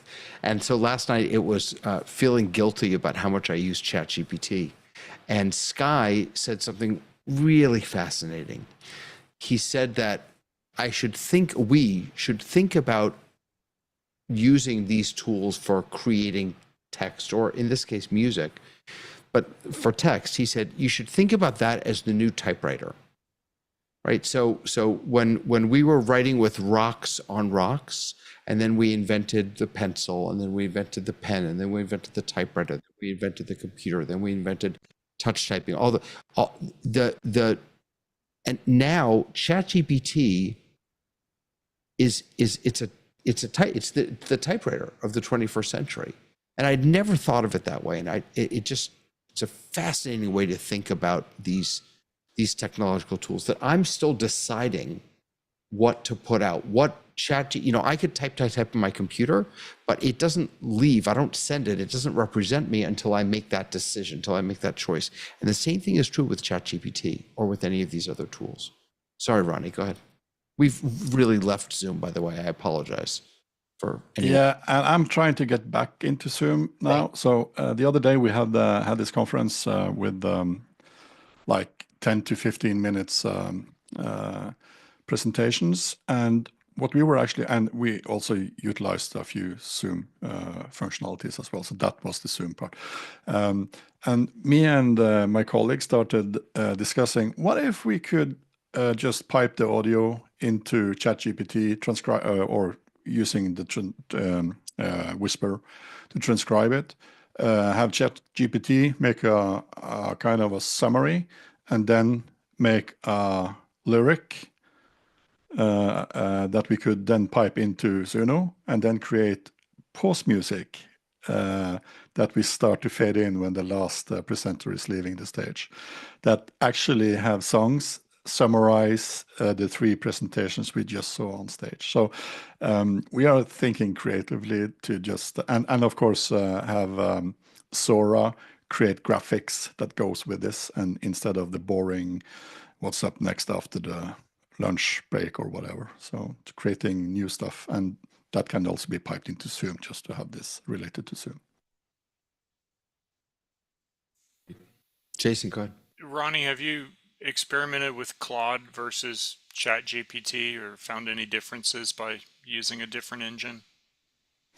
Well, we are specializing in some of the technologies, and I'm kind of all over the place. My employees are kind of specializing into ChatGPT and really tap into that. So we're also using programmable interfaces into this. So we are utilizing APIs to have all these automated. So it's kind of difficult to teach people all the different APIs. So we're kind of focused on a few of them. We use Claude specifically in some of our presentations that are graphs and charts and numeric information, and it will give us multiple ways of presenting it.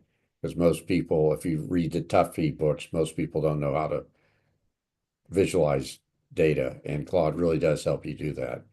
And what's been fun with that is that we've been able to take our data and compare this to, the growth factors of coffee beans in Europe, and you get a combined chart.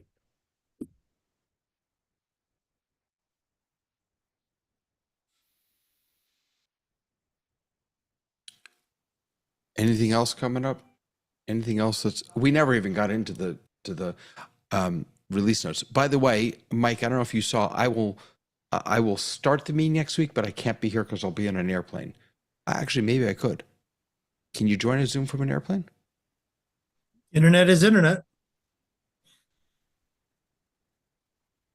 And you have a Zoom phone. You have a Zoom on your phone. There's a part of me that's afraid I'm going to bring the airplane down, but I really do want to try. But I will start. Depends on the airline. It depends on their internet backbone. Right. Well, you're up there. If I'm flying Spirit, I better not do that. I will. I can start the meeting from the terminal, but I'll just need someone to jump in and take host and leave. So if the pilot's walking through the cabin and he's going Zoom test kitchen, Zoom, If he hears the song. Definitely bring your earbuds. Yeah. Don't forget your rig with your camera and a place to put your Stream Deck. Vision Pro. Vision Pro. That's what I need. And since we're But you running have out all of those time, release David, forms to get signed from all the other passengers first. David, I was just going to say, since we're running short of time, can you ask AI Companion to summarize the most important items in these release notes that Frank gave us so that we can have a look at them? You want me to ask? Okay, hold on a second. Zoom workplace. What did you want me to ask?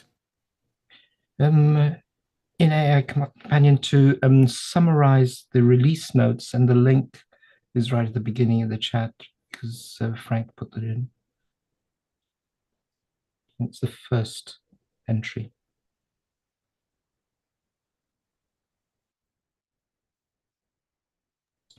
And you don't have to put a tune to it. It's okay if we just have it text form.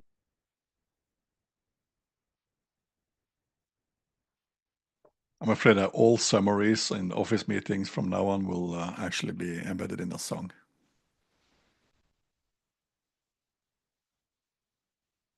If you're saying something, David, we can't hear.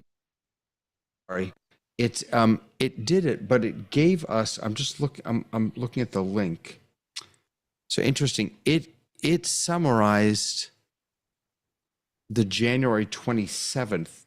It didn't summarize the upcoming. It summarized the released version. Yeah, that's all it did. It just summarized the released version. I'm not sure why it skipped over. Do that again for the upcoming release.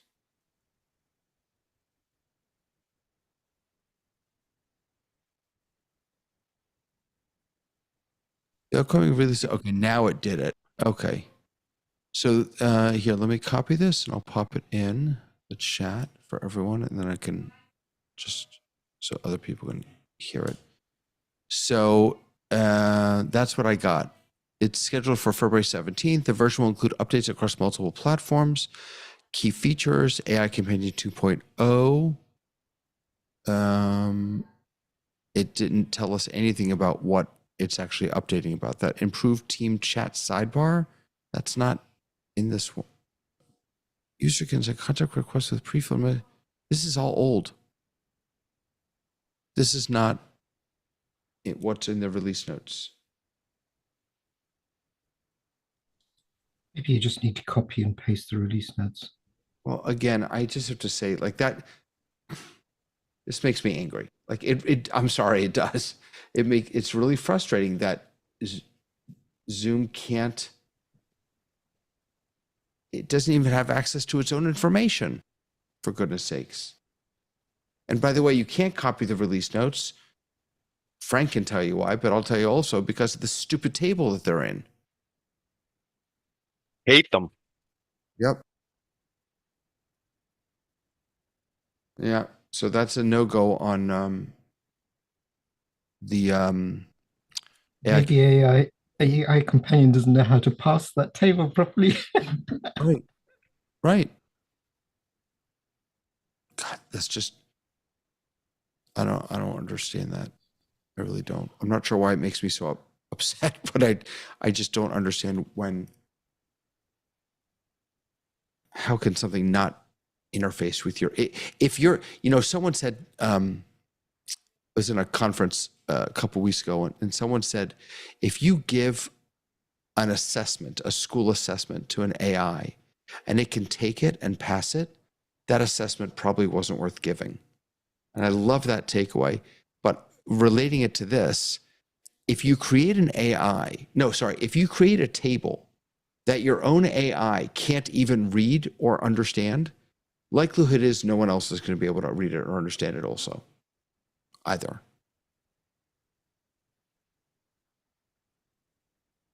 So much of this stuff just feels like dumb Siri to me. It really does. I mean, and the only one that I've So to copy the table on the Zoom change or release, it's just to right click and copy it in the source instead. view page source. Yeah. I just did that and added it into, I didn't add it into the Zoom because I don't have access to that here, but Right. I added that to ChatGPT and got a nice summary. All right, so hold on. Summarize this. Summarize this. Jerk. All right, hold on. It's pasting and it's not pasting. You gotta say that more like De Niro. I think you just made my next T-shirt. Summarize this. Summarize this. And now my whole computer is hung up because I tried to copy all of that text. because it goes on forever. Well, I have to go, so I just at least want to say happy Valentine's to Happy Valentine's. all of you. Have a good night. You too. Hey, Mike, by the way, I passed host to you. Understood. Bye, Yeah. Jason. My Zoom Oh, no, Jason, you're still here. my Zoom workplace app is now completely hung up because I tried to paste all this text into it. Oh, well. David, do you know what I found very strange when you were writing that prompt into AI Companion on Zoom? Is that you were talking it out loud and yet you still had to type it in. So you had to do the same thing twice. And yet you're in a Zoom meeting. That's interesting. Do we want Zoom to be listening to the meeting? But it's listening to the meeting. Anyway, right. But so should it be able to, right, in a meeting, in the meeting AI, that's a really interesting question. Should I just be able to talk to the in-meeting AI since we know it's listening anyway and get those answers instead of having to type them? Hey, AI Companion, tell me what this, and this is. Yeah. I mean, I do that. I do that with the ChatGPT app. Hey, chat. That's a really interesting question for Zoom. Huh. Yeah, my entire app is hung up. I can't do anything. All right, Mike. It's all yours, my friend. You broke the kitchen. Wait a second. What is that? Toblerone? What are you holding up? Toblerone. Frank. Something much better. Marzipan. Oh, marzipan. I love marzipan. Good chocolate. I got two kinds. Did your wife give it? My daughter. Aw. You know what I got from my daughter? Summarize this. I don't know. I got. Relax and let's see what's in our tech hacks. Oh my God. Now David just needs to put that on his Rodecaster Pro unit beside him, and it becomes hot buttons, and then all of a sudden he's good. See, we don't even need the Stream Deck for this one. But you're right. That's actually not a bad idea. Once I finish the song, I can just assign it to one of the pads on the RCP2. That's a great. In fact, I would just assign it to every pad. So no matter what button I press, it just plays. You've got to have your intro one. You've got to have your, background one during the show. And then we got our outro one. Yeah. All right. But does Mike have it? If you're leaving, Dave, does Mike have the song to play when at the end?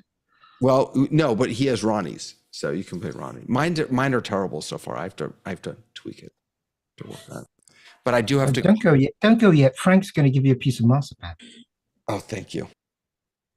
I have to go hop on a plane. I'm heading out to heading out to San Fran tonight. So, bye, guys. Ciao, David. Take care. Write a song about that. Write a song about that. I'm leaving on a jet plane or something. Oh, yeah, that would be officially That's copyrighted. that's never been done. That one has been done, as a matter of fact. So nobody's made a comment about Robert's toque, by the way. We call it a toque because it is a toque. I said it was very nice at the beginning. That's true. The very Canadian toque. It's probably only appreciated by Canadians, isn't it? How did you come by this marvelous chapeau? Because my sister lives in Montreal and she gave it to me as Oh, a very Christmas nice. present. 2 thumbs up on that one, Robert. We like that. I didn't realize what it is until I got on the airplane and then someone walked up to me and said, "Do you really want to wear that hat?" It's very controversial if you're not a fan of a specific team. Yes. But considering she lives there, it makes perfect sense. Absolutely. Okay. All right. See you guys. Bye, Ronnie. See you, Ronnie. Take care. So YouTube audience, you've been fairly quiet today. David did have not our David, and then David Bradley actually said that we should actually make a quote unquote death metal version of the song. Robert, what do you think about that? And also another one that is a chip tune 8-bit version. So very going back to the old days of 8-bit computer type. You got to think about your demographics though. Like we might get a whole new segment of people. Some we may not want. That would be true. Very, very true. Very, very true. That's why, it depends on our demo, right? As they say, it depends on our demographics. Absolutely. So Jason, that is definitely a dilemma there, sir, with Windows 11. Yeah, I'm not happy about it, but more importantly, it's, digging to fix a problem and fast. Yeah, understood. And again, good old Windows doesn't like you going back and do wonderful things very easily. Windows 10 support was coming to an end shortly. October. Yeah. Yes. So October 2025 officially. Wasn't that an extension from the original date they said it was, and there was a lot of complaining and Microsoft extended it? Jason, remind me, I'm not sure. I think there was something about that. Close, but not exactly. So back when they retired Windows XP and there was an uproar about that, they extended the the support life cycle on it, and depending upon how much cash you had, you could extend it as much as 10 years. So that process has not happened for 10. They just said, well, we'd love to get everyone over to 10, and they said by this date. So there hasn't been an official extension of that yet. So October 2025 is still supposed to be the day until enough people push back. And I don't remember what happened with Windows 7. 7 was stable for a long time. I love 7, but I don't remember what happened with that. It had a similar situation, Jason, as well, where it was you could be extended again. I think it was up to 10 years, like you were mentioning too, where there still is people running 7. There are people that are not running 10 still, believe it or not. You now, can't get Zoom anymore on 7 unless you use the web browser. Right. Yeah. So this isn't going to happen this time because the service cost for 1 year after the 14th is $61, and $2 or $4 for educational organizations, and then it doubles every year, every next year. So they're going to push you out of that. Yeah. So the biggest problem, of course, right now on the Windows 11 side is NPU or no NPU. So there are some PCs, and Jason, it sounds like you have a lucky few of them that are NPU, already have NPUs on them. Majority, of course, do not. Not yet. And majority of the Windows 11 functionality, even though it's really Windows 10 with a new wrapper, minus the Copilot stuff, is the current conversations that all the administratives, my team, Jason, obviously you and your team, and probably even Frank's IT team where he is, are probably having this conversation of Windows 11. Do we cut over in October? Probably not. In your sake, Frank, October already, everybody will be coming back. Again, the educational world comes usually back in August, September. So I don't know if they would actually get those rolled out as Windows 11 for that new school year or not. That would be interesting to know. I don't know. We're pretty conservative. I doubt we'd be on Windows 11 this fall. Yeah. Yeah. That's our general consensus right now. Needless to say, the fact that majority of the equipment that we currently have in-house is not Windows 11 compatible because of the good old, it's either TPM related or it doesn't have an NPU related, or they have TPM, but they're not TPM 2.0, not 2, and not 1.1, which we have all our machines are 1.1, but some of them don't have 2.0. So there is a bit of a hodgepodge. Doesn't Windows 11 have anything similar to what they used to have, which was there were different builds for enterprise, there were different builds for, Yes. for different things. So I mean, couldn't you get a different build of Windows 11, or is that not a thing anymore? Sometimes it's solely dependent upon your email address. So, I mean, if okay, you want an educational license, well, then we better be talking a .edu domain. That. But I will say, Mike, on that TPM issue, that wasn't.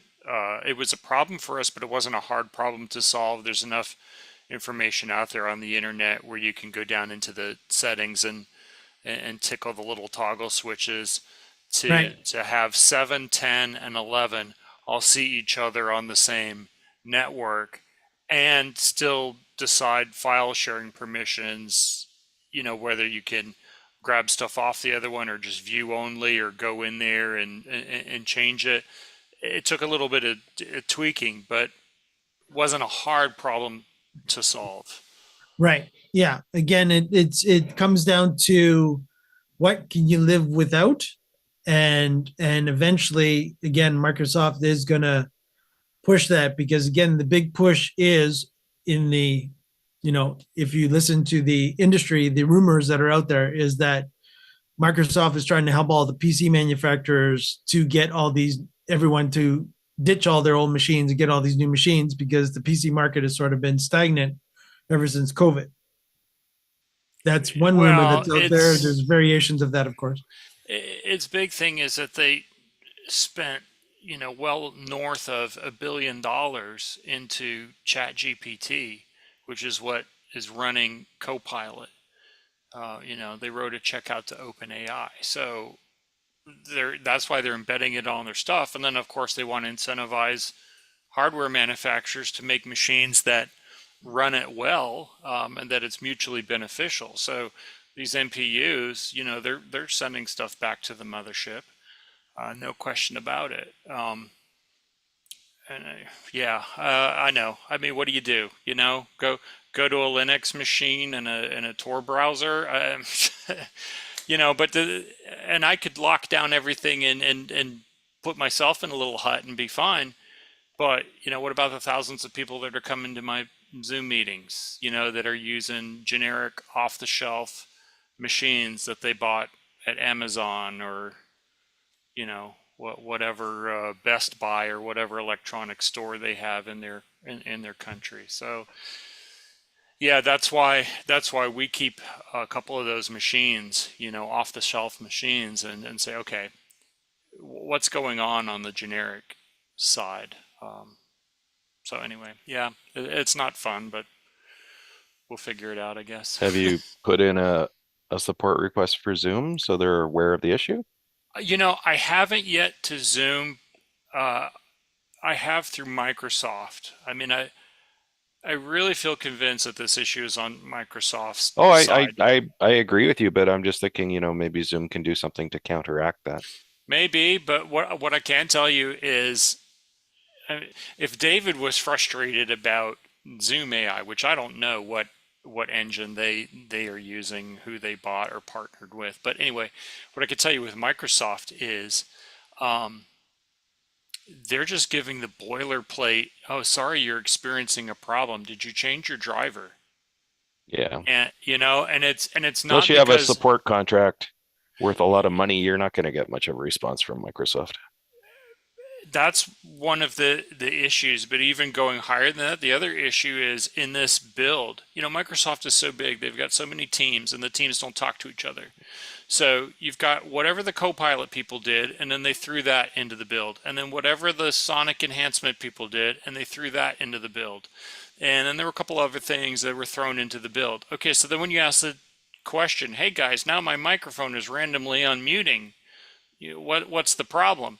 They themselves don't know, and they have to ask 150 people to go through their section of the code and figure out what might be triggering it. So I'm not surprised that it's taking them months to, figure out where this event is being triggered. But I mean, can you imagine, months of microphones randomly opening up on the internet? I can relay a story about something very similar, which is that most of the sound cards, chips or cards or drivers have AI in them now.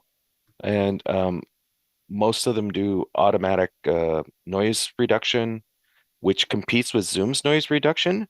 And I can tell you in the Zoom community how many people have no idea of this, blame Zoom for everything, and then when you point out what kind of computer do you have? What sound drivers? Are there any utilities that came with your sound drivers? Oh, look in there for, and then you have to know the right words, whether it's uh, AI noise reduction or if it's sound enhancement or whatever they're calling it. But that's competing with Zoom's noise reduction, and then you're getting double noise reduction, which screws everything up for people, especially people who are doing musical things. And they're very upset with Zoom, but they don't even understand how their own operating system and So drivers are true. working. So true. And you're right. Windows has its own that they typically call enhancements. They all do. Uh, and then, Dell will throw a few more on there. Like Dell has, Logitech has it. yeah, Bang yeah. and Olufsen has it. They HP all uses Bang& HP Olufsen. has, yeah, they all have it now, and you have to know what to go in and defeat if you just want to rely on Zoom's noise reduction or defeat it or enable it, or you have to understand what you want first of all, and then you have to understand how Zoom's audio system is working with or against your operating system's settings, and that might be manufacturer specific. So yeah, it's a big mess. And to the audiophiles out there, what all these settings typically do is cause phasing errors. Like a typical enhancement is wide stereo. Okay, well, it's changing a little bit of delay between the left and the right. It messes with the phasing a little bit, and then you throw noise cancellation from Zoom on top of that. That's another phasing, and so exactly what Frank's saying. You're getting garbage, and you notice it And especially with music. every company calls it something different. Someone calls it noise reduction, someone calls it sound enhancement, somebody calls it something else, and there's no common vocabulary anymore. The marketing department. Marketing words. Absolutely. Marketing and copyright, right? Their IP has to be protected, right? Yeah. Yep. Mm-hmm. All right, YouTube. If you have any questions or comments about this Valentine's Day episode of the Zoom Test Massacre. Massacre. Kitchen. All right, we'll go down the road of massacre. The one thing we could have talked about was the release notes, but no, let's talk about every other thing. Well, even the release notes couldn't be, oh, something's coming. We encourage everyone to update, is what the summary said. Well, I read the release notes today. There's Was some there interesting. anything specific in here, Frank? I don't know. Like we'll probably talk about it next Friday, right? It comes out Monday, supposedly. Zoom doesn't promise that they'll release on the suggested dates, but the tables are just so hard to navigate, I find. Maybe it's just my browser, but Yeah, no, you're not wrong. I know I have to see if I'm outside the browser. Then so one of the big release notes is localization, which is just languages. For AI companion. So it's coming to a whole bunch of new languages: English, Chinese, French, German, Japanese, Portuguese, Spanish, Italian, Korean, Indonesian, Polish, Russian, Swedish, Turkish, Vietnamese, and Dutch Netherlands. So you'll be able to use AI companion in a bunch of the Zoom apps. And I guess these languages were already available in the translated captions, right? Yeah, but I think what they're trying to do is they're trying to have AI companion features be available in native languages for everybody, right? Because Zoom is used globally, so it's great that it was available initially in English, but that doesn't help someone in another country, right? There's new meeting features or enhancements. When you join a meeting now, you know how when you join a meeting, you'll be able to preview your experience before you join, which means it'll be easier, supposedly, to preview, how your screen, your audio, your video sources. So we'll see what that's like. Just because they say it's enhancement, maybe we'll like it less, who knows? Enhancements to recording sharing with simplified requests and approval workflows. So I think during the meeting, people will be able to ask for access to the recordings. and other elements of the meeting, so probably summaries and other things. End of meeting access to meeting recordings, summaries, and shared content. After a meeting ends, a dynamic pop-up appears based on the assets utilized during the meeting, directing users to the meeting details page. Here, they can access available meeting assets such as meeting, recording, summary, chat log, as well as other content. But I know right now I've seen a lot of complaints about people who don't understand either how to, like, let's say you're leading the meeting and you want to share your content with people after the meeting, or you don't want to. There's a lot of confusion about how that works. People don't understand how to do that. So I think they're trying to make that easier. And then the other thing is there's a lot of bugs that have been a list of bugs or security enhancements that they've So on that, dealt with. Frank, let me ask you this, and everyone else too. One, do you typically do the fast release channel or the slow release channel? And then two, related to that, how often are you running the clean Zoom app in order to clean all the bugs out and then do a clean install? Are you asking me personally or other people? Open to the floor. I'm on fast, but I check for almost any time I launch Zoom. I check for updates anytime I'm about to launch it. Anyways, I'm always trying to be on the latest version of Zoom. If there's something broken or something new, I want to know about it right away because I support so many users. I don't use clean Zoom very often. It's not even part of a Mac operating system. The Mac uninstaller does all that for you. Clean Zoom, really what Clean Zoom does, if people don't know, is Zoom has its own cookies and cache, and cookies and cache can get corrupted in all kinds of things, web browsers, other places, little bits of data that, tell the operating system and the software you're using, your preferences and other things. Those can get corrupted. What Clean Zoom does is it doesn't just uninstall Zoom, it cleans out the cache files, the cookies, and the other things that a typical uninstall may not uninstall from certain directories, which means you're going right back to like the cleanest install you can do, right? What was the rest of the question? No, that was it. Yeah, That so was I don't know. exactly at the clean. And Yeah, Robert, Jason, from our standpoint, I'm similar like Frank, where me and my team will be on the fast, and everybody within the company is clean in the clean version. But I mean, on Monday, I think it's Monday, maybe Tuesday, Monday or Tuesday, I'm forcing my entire company to go to a new version of Zoom. We update once every 4 months. We force everyone to a version we select once every 4 months as the minimum requirement. Yeah, so you're making the minimum requirement admin wise within the Zoom admin. Yeah, and the reason for that is so that the user experience is predictable for everybody. If you're leading a meeting and let's say someone's on Zoom 5 point something and you're on 6 point something and you try to use a poll feature or some other meeting feature and half the people in the meeting don't have a version of Zoom that can run that, then it really screws up your planning in advance of the meeting about what activities want to take place. So we make sure that we're all on a common, at least threshold. Some people will stay current. Some people never like to update their computers, but we force everyone, which also creates a lot of complaints. Like I know in a week from now, I'm going to get a lot of complaints because Zoom got rid of slides as backgrounds, PowerPoint as background. And the new way they do it doesn't replicate it perfectly. And there's going to be a lot of people who are unhappy about that. But I know that Zoom's had a lot of complaints about that and they're talking about reinstating it or fixing it somehow. But I know there's going to be complaints. People don't like to update their software. Part of it is just once you know how something works, you don't want to reinvest the time learning the new feature sets or the new workflows, right?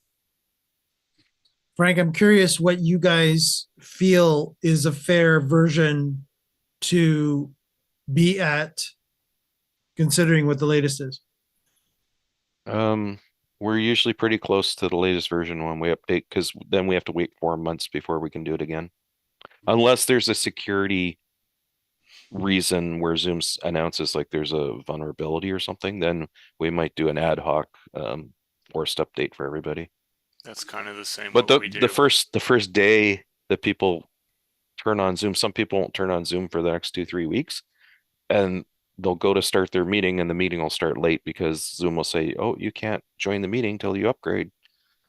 So what we do is we roll it out in all the offices and classrooms and labs, but people's personal devices, I have no way to make someone do an update, even though we send out newsletters and bulletins and things. So they're just gonna, if they don't check You can't. themselves, not till they fire up a meeting, then the meeting will force them to. But Yeah, that's what I do. if you're running late and then your Zoom gets in your way and says you can't start, people get very upset about that, even though my experience has been that I can update Zoom in about less than 2 minutes, usually less than a minute. How I mitigate that, I do the same thing, but what I'll do is, a week before and a few days before, when I send a reminder with the meeting, Mhm. I'll send the link to the test meeting.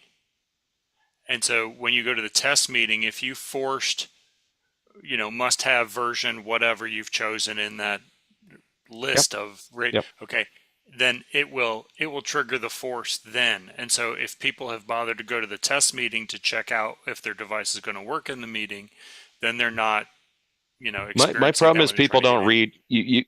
We send so much email as an organization to each other. People don't read anything, and there's nothing you can do. It's you might 20 or 30% of people might heed your warnings, and 30 or 40% will do it on their own because they're just regularly like to keep their software up to date. And about 30% of people won't do it until they're forced to do it by not being able to enter their meeting. It's just how it is. So as far as version wise, you guys are pretty much 6.3. Yeah. Yeah. So We were We're six. over 6. We're at 611, I think, right now, which was back in January, or I think in September was the we anyways, for reasons 611, I think, is the minimum requirement right now, but next week it'll be 6.3 something. I and we're like the every officially 4 months. That's a good schedule. I'm on 631, and because our production machines go out with subcontractors, I like to keep them sort of predictable. So I keep them 2 months behind what I'm doing, and I don't automatically upgrade. I'm on 6.31 at the moment, so I don't know what that equates to 2 months, probably around 2 months. Yeah. So that's where I am on my machine that when I'm using now, and when I see it's stable and I don't hear any comments from anyone using it, I will put that into the next ones. So Zoom forces everyone to be within 9 months of the current version. That's their policy. And there's a lot of people who hate Zoom 6 point whatever, 6.0, let's say, and they're all on 5.17, whatever the last 5.17 was. And they're not going to be very happy. I think there's an update in February, and then there's a forced update in May by Zoom globally, which will push everyone onto 6 something. And all the people who have been trying to stay away from Zoom Workplace are not going to have a choice, and there's going to be all kinds of complaining because there was a lot of complaining about Zoom Workplace and that people didn't want all the AI, they don't want all the bells and whistles, they just want a video conferencing software, and they're not going to have a choice. I think by May they'll have to be on Zoom Workplace. The biggest complaint we've had, Frank, is I can't see the slides because now there are 2 tabs up at the top of the meeting window, Multi-share window. Yeah, so and so screen and my meeting, and they're on my meeting and they see all the webcams, but they don't see that someone has shared the PowerPoint slide because it's on the other tab. And where do I find it? That's been the biggest thing we've experienced. Yeah, um, it's hard when you have a large amount of users and some people hate change. And I understand why. You're busy people and you've got other things to invest your time in, but just for security patches, like we have to keep somewhat current. Now, what I wish, a great way that Zoom could fix this problem, because they already have the feature in Zoom Webinar, is as a host of the meeting, just force what everyone is looking at. So in meeting, I can right click and I can decide. I've got my views and then I have my attendees views, and I can force an attendee view. So if I force side by side mode gallery, for example, or side by side mode speaker, and then my attendees don't have to worry about it. I know everyone's looking at the same thing. I know they can see all the talking heads. I know they can see the video or the PowerPoint or the game or whatever else is being shared. And I'd love to have that in the meeting. I did look it up, and Frank was right. So the next enforcement will be May 3rd, 2025. And that will be to version 6.1.6 for the clients. So workplace app, as it's classified. But Zoom Rooms will still be at 5.17.5. So that in itself is interesting. Zoom Rooms uses an iPad for a controller, right? It can. There's other devices you can use. Yeah. Yeah. If you looked at what Andy was doing at ISC, IC, at the Zoom, when he was actually showing off the Zoom custom AV, aka Zoom Rooms custom AV, which is now Zoom custom AV, he was actually using an iPad to control the actual room. But again, all the additional functionality he was using of the custom AV was on a PC, on a Mac. I think it was a Mac. It was definitely there was definitely an external card that was SDI that he was bringing into an ATEM mini ATEM Extreme ISO. I'm thinking about just getting in, not the latest, greatest Mac, but last year's version. And Robert, you recently did something like that, right? You were a Windows guy and you switched over to Mac to see how that worked? Yeah, when I heard about this was exactly not last year, but the year before, when I don't know if it was at the time when Microsoft announced that they will be shutting down the support on Windows 10. A friend of mine said, watch the prices, because the closer we get to that date, the more expensive laptops are going to be, because the demand will go up as people have to get better laptops for Windows 11. And so we decided to buy a whole stack at the end of the year of Mac Minis, and we moved across. The learning curve, because this is within a smaller organization, we're not as big as an organization as yours, of course, but the learning curve was such that for the first 2 weeks it was chaos. We couldn't figure out what we were doing. Yeah, and then after that we had a different we had like withdrawal symptoms, because every time we went back to a Windows machine, we couldn't figure it out straight away. It wasn't as intuitive as it used to be. Yeah. So, and there's I find there's like a split in your head, and you can never separate those two worlds. You're trying to do what you do on a Mac, and just from simple things like with what I get caught out most on the Mac, you scroll with the roller thing on your mouse, the opposite way you do on a Windows machine. Yeah. And so even that, it's one of those muscle learnt movements, and you need to tell your finger to move the other way. It's a very strange feeling, actually. But, yeah, I'm tempted to look at it because of the liminal apps, but like I know all the keyboard shortcuts in Windows. I don't look at my keyboard. I'm hitting the control key, the Windows key, and of course those don't exist on a Mac keyboard. Some of the commands, if you use command, whatever, but so yeah, there's going to be a learning curve, but you can't do the liminal apps on a Windows machine. So that's enough incentive, maybe. The thing that I found most exciting, and this is due to my ignorance more than anything else, is when we got these Mac Minis, what I didn't realize is that you have a whole set of apps available. So you got some notes for editing, you've got some Keynote for instead of PowerPoint. You don't have to buy a whole set of Office apps, because you've got all these apps available. And I was really shocked because it's you think you're paying more, but actually when you add it all up, when you buy a Windows machine of equivalent power and you buy an official version of Microsoft Office, you're at a higher price than you are when you're buying a Mac. I was really surprised. That was my biggest surprise. But Frank, now that you're back, I want to really apologize that I asked David to get AI companion to summarize the why? notes because you've done such a good job. I really hope that they've been listening to you, and now we should give a command to AI companion and say that's the way you summarize release notes. I'm about to leave. That was very kind of you. A couple of thoughts, just because I was getting running around doing things in the background listening. You can change the direction of your mouse scroll on a Mac in the operating system.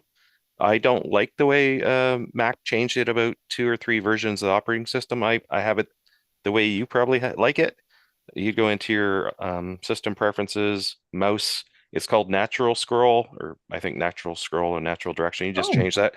And as far as being a Windows user and relearning your keyboard shortcuts, most of them are the same. Like Command is Control for most of them, and you can remap them to whatever you used to like. But I really advise people not to do that. Like jump in with both feet and try to understand a Mac as a Mac. But if you don't want to, most of them are the same. It's just instead of Control, you use Command, but you can also remap your keys to whatever shortcuts you want. And there's, I think, even helper applications that'll copy them from your Windows machine. You can export them and import. There's all kinds of ways to do it. I'll tell you what my biggest challenge, Frank, is because I use Polish. I use 2 different keyboards, an English and a Polish. I miss the Alt key because the Alt key is exactly where the Command key is, and it really gets me that I have to put my thumb in a different position to get the additional keystrokes that I need. I make mistakes all the time, and even though I've redefined the command, it still has command on it, so it looks odd. Yeah. So Frank's showing this now. So natural scrolling on off. That'll give you the scrolling you want, Robert. Thank System you. preferences, mouse. I'm a operating system behind, so it might be a little different, but it's definitely something you can do. My wife's breathing down my neck, so have a nice Valentine's weekend. Bye, Frank. And you. Bye. Hi and bye, and thank you for your patience. So Jonas is letting me know because he actually interviewed Andy at ISE, and he reminds me, and I did put in the YouTube chat his video that he did with Andy. That'll show you specifically what I'm talking about. And he reminds me that it was a Mac Mini and a Sonnet that actually had the Blackmagic card inside it. It was a Sonnet actual external unit that hooks up to the Mac Mini. And then now that gives you your SDI ports out that you could actually bring out all your people out of the Zoom Rooms custom AV, which is doing similar to Zoomizo functionality, where you could actually bring everybody out into each individual port. And it's more on a hardware based, where the hardware itself and the operating system itself is built just to do that, right? Which is different than running the Windows machine. Right. Yeah, or for even, sure. The heat even that comes out of the Windows machines because the software is constantly running 1,000 processes to try to keep up. Right. And the official answer too is that Bertie did tell me, I did see an influencer talking to us this week, and that there now are M4 refurbs available for the Mac Minis recently. Oh. Yes, that was actually from our Canadian boy Linus Tech Tips. Actually, let that information out that Apple does have now M4 Mac Mini refurbs now available. It was a little spooky because when he was having that conversation on his YouTube show, they were going, already? Why so many refurbs of an M4? Was there a problem? Yeah. Right. Was there a problem? But again, you could take it that how many thousands, if not, even use that M word, millions of these units are being sold. So it's got to be a few lemons out there. So they were probably refurbed in one way or another. But refurb will definitely save you some bucks. Robert, with the warranty. What version of M chips are you running again? The batch I bought were M2s, and they were just the minimal versions with 8 gig of memory and the 250, I think it was, gig of. And it does everything you need just fine. It does everything I need just fine. But I'm doing a lot of repeatable stuff there. So I've got Zoom, I've got a couple of loopback and stuff like that just to do the routing of audio. And that's it. There's nothing else that those machines do. Then they connect up to a Zoom meeting and they do whatever they have to do with the routing. Those are simple ones. But the machine I'm using now, just here, is an M2. It's the same model, the same kind. I have an external SSD on it, and that's been the key. If I were to choose something different, I would, just for my personal use, what I'm doing now, I'll get one with 16 gig of RAM and not 8. That would be the only difference. I don't run out, but I can see on the meters that it's always really at the limit. So there's no That's why I space at put all. 64 in all of my machines for the same reason. I give them plenty of breathing space. On the meters, they're running 20, maybe 30% capacity for that reason. Yeah, but I don't think you need to go that high on a Mac. On a Windows machine, yes. On a Mac, no. Mainly because of the chipset. Because even when I learned this, once again, out of ignorance, I wasn't aware of the fact. But when I'm streaming now, I stream RTMP on a Mac because because the Mac has a separate chip that does all of the encoding just for RTMP. So the processor is not involved. So there's no load on the processor. And there's a lot of these, I'm not an expert on Macs, but there's a lot of these additional chips in the chipset that's available that have specific functions that take the load away from the main processor. Yeah, I'll go a little more techie for Jason for your sake. What Robert's talking about, you're not wrong.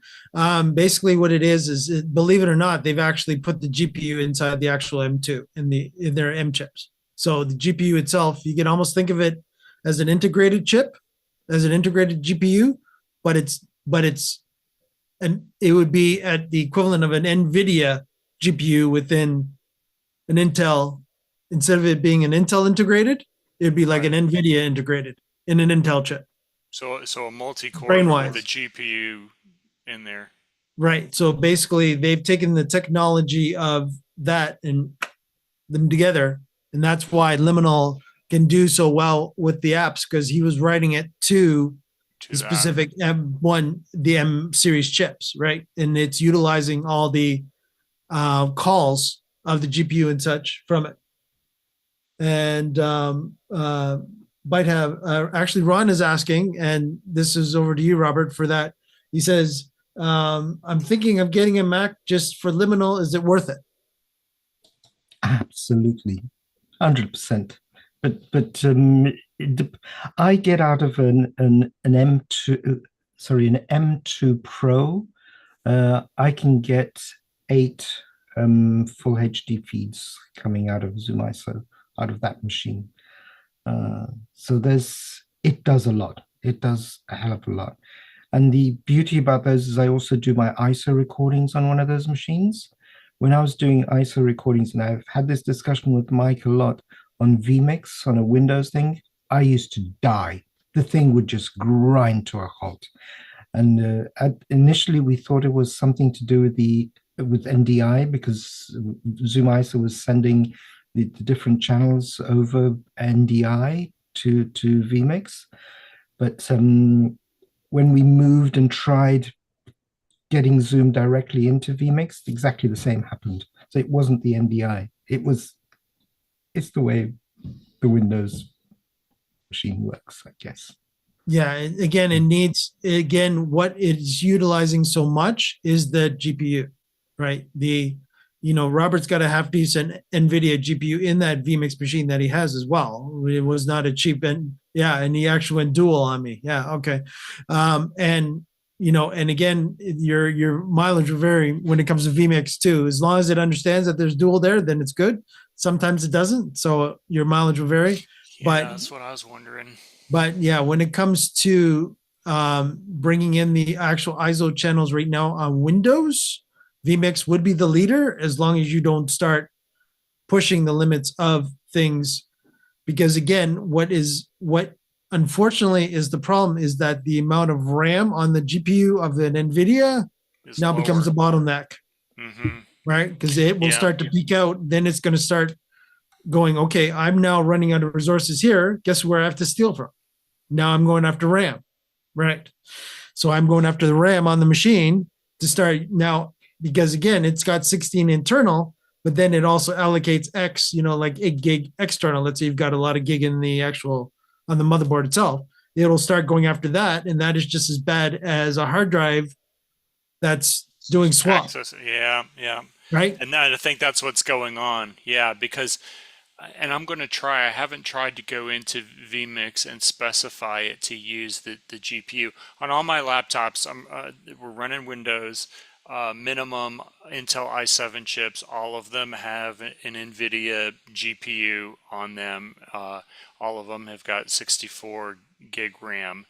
But the fans kick on these things. The heat. Yep. I mean, it's like you could cook a little weenie over some of these machines, you know? Yeah. Yeah.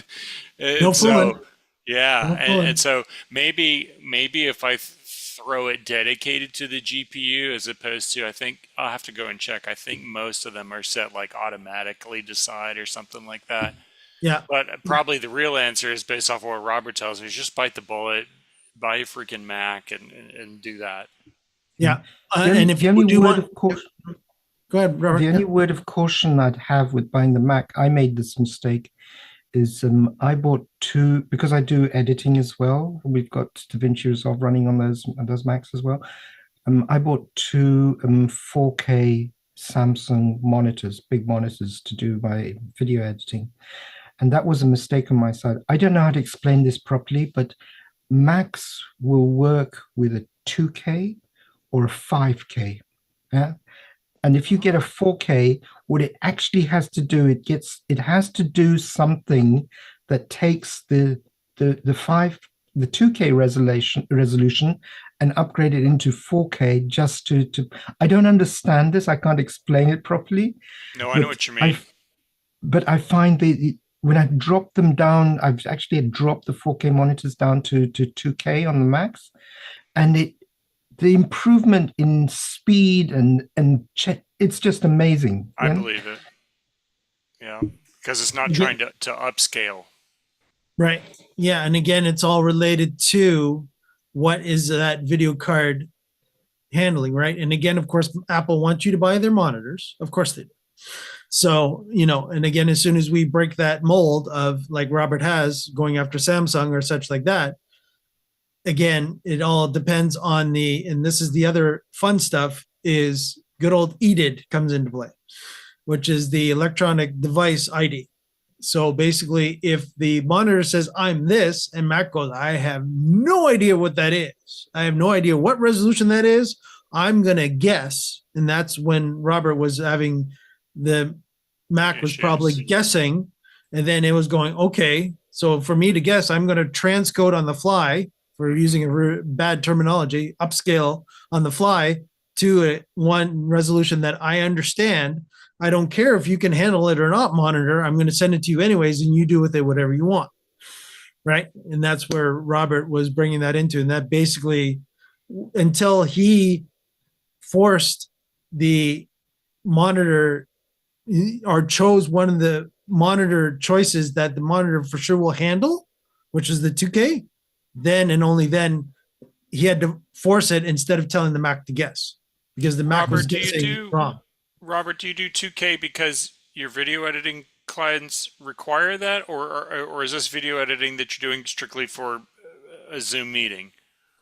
No, I'm doing the editing I do and the production work I do. I usually send out in full HD, but I have my recordings from the Panasonic Lumix cameras that I use in 4K. So I bring them in 4K, and then I start doing the editing in 4K. But the DaVinci Resolve doesn't actually, you don't have to watch the editing in 4K. You can bring it down to a lower resolution so that you don't have all those jerks and that high resolution, that load. And that's what I did.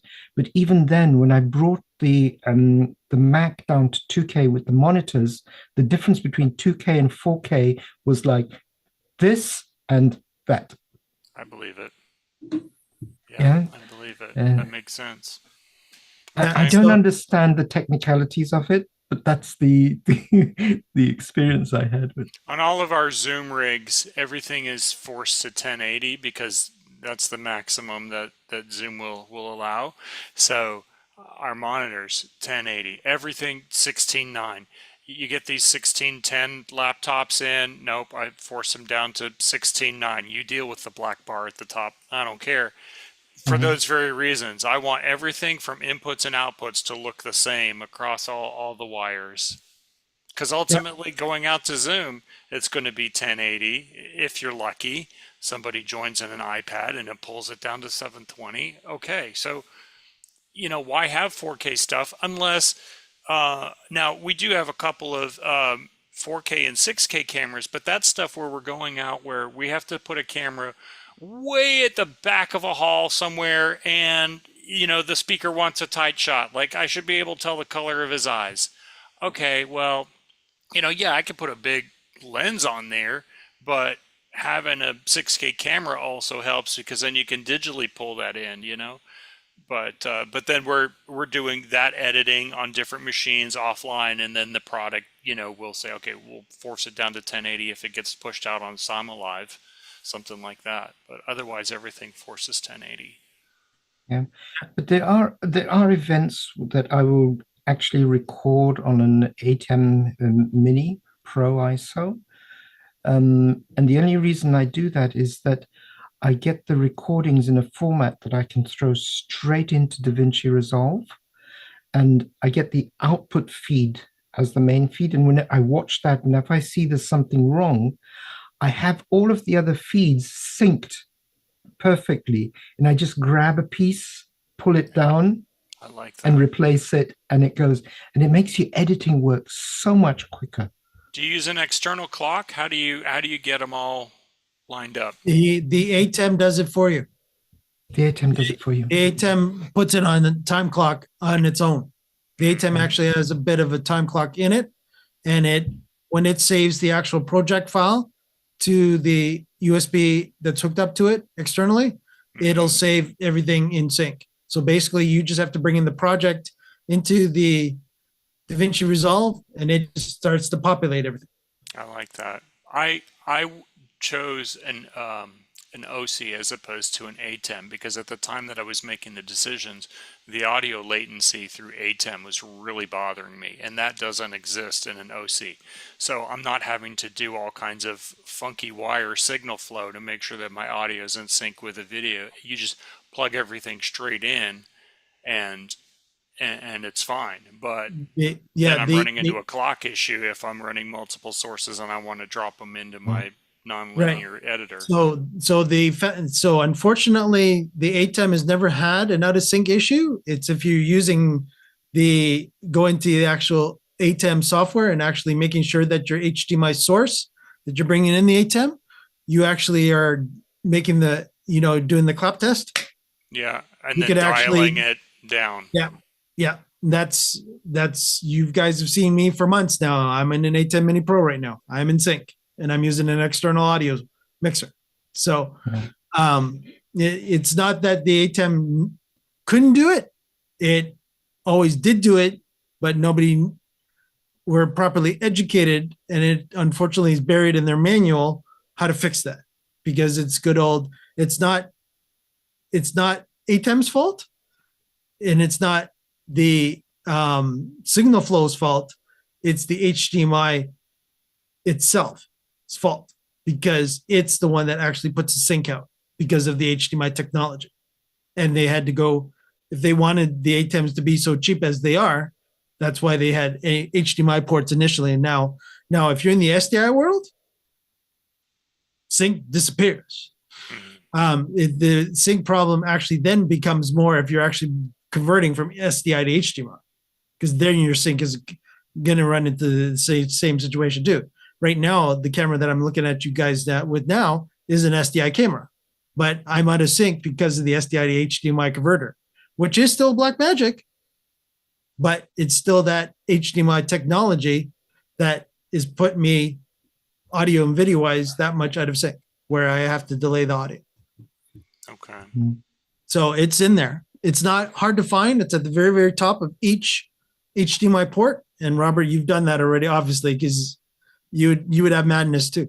The And thing with the ATEM minis, Mike, sorry to interrupt you, is yeah, I don't bring in audio via the HDMI ports because it's coming from cameras, and the audio from the cameras is sort of useless to me. So right. for production work, if I actually have to come in via that mini jack that's on the ATM. I would love the ATM mini to have an XLR port, even if it's a Oh, I mini know. XLR port. Yeah, no, I know. I know. Yeah, even the mini XLRs, yes, would be very nice. No, I totally agree with you. On my Again, OCs, I do.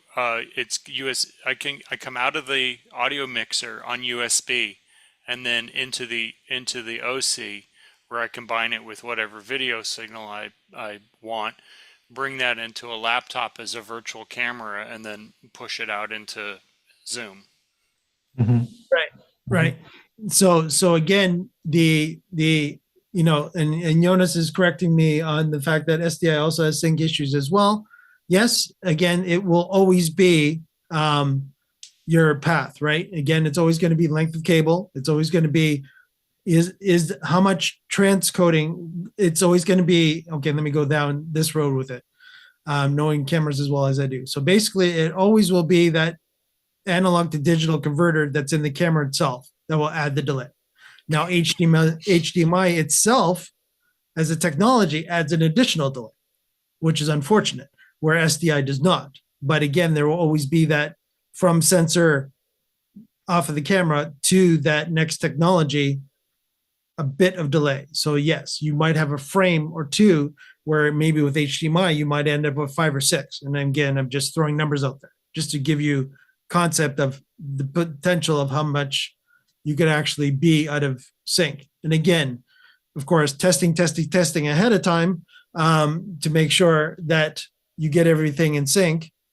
And of course, to get away from doing that, which I don't recommend, but a lot of people do it, is that they will feed audio in directly into each individual camera so that it's actually coming down the actual in sync in the camera, so that the chip in the camera that's converting the analog video and the analog audio and bringing it down, it's together, it's already in sync leaving the camera. So the HDMI, everything will be in sync, but it won't be in sync if you do an external audio to the ATEM in the mini jack.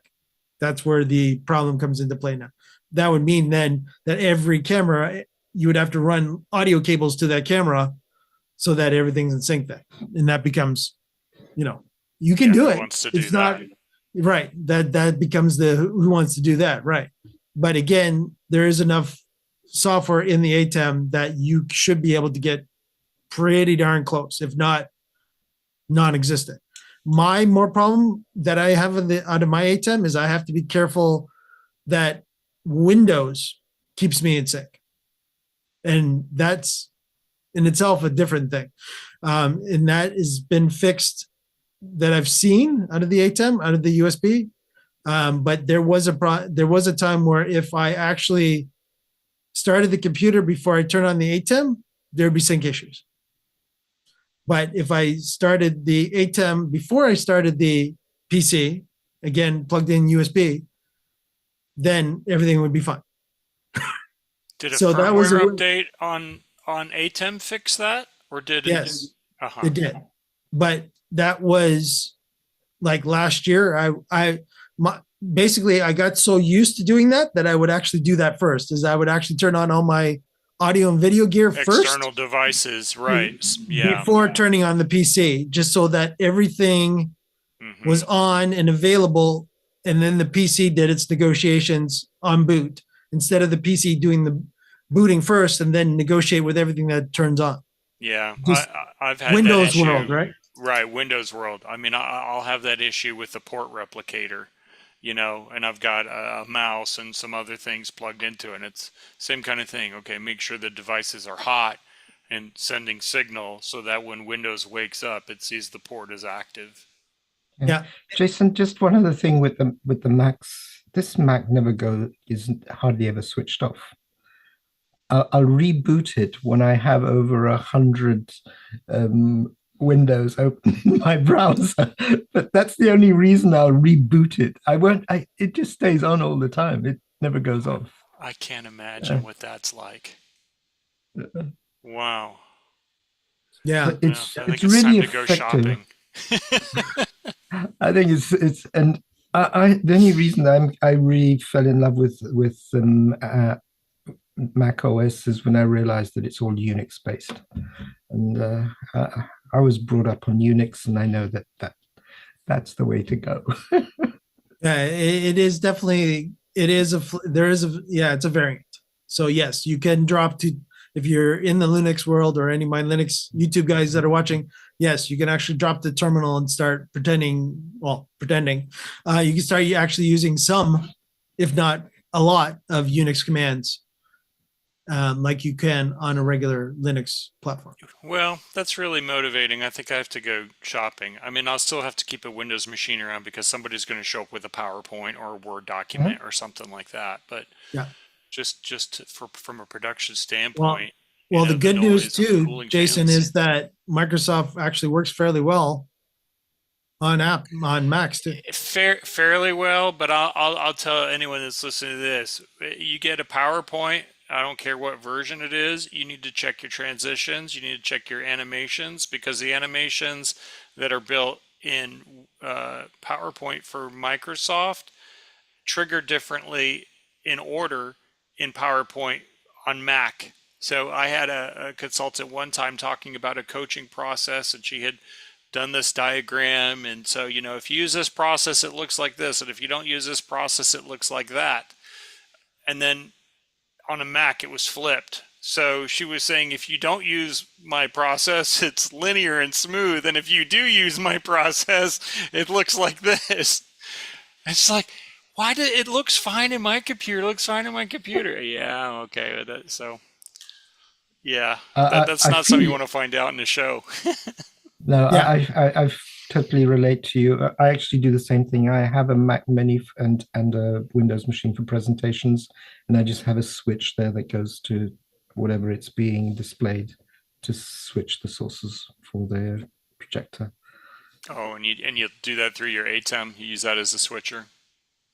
I use a separate ATEM just for that switching because it's operated by someone else. So I give him the independence of that. He's just got a small 4-channel switcher.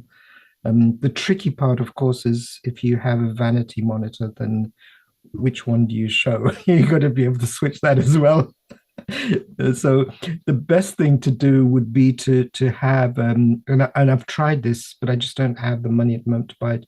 If you get the 8-channel ATEM, then you've got 2 USB ports going out, and you can decide and predefine what goes to them separately.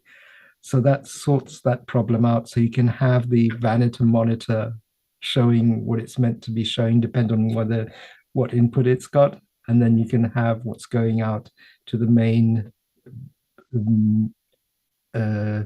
through the virtual camera to the Zoom meeting, and through the HDMI out to the projector in the room. Yeah, so and that's the way to do it.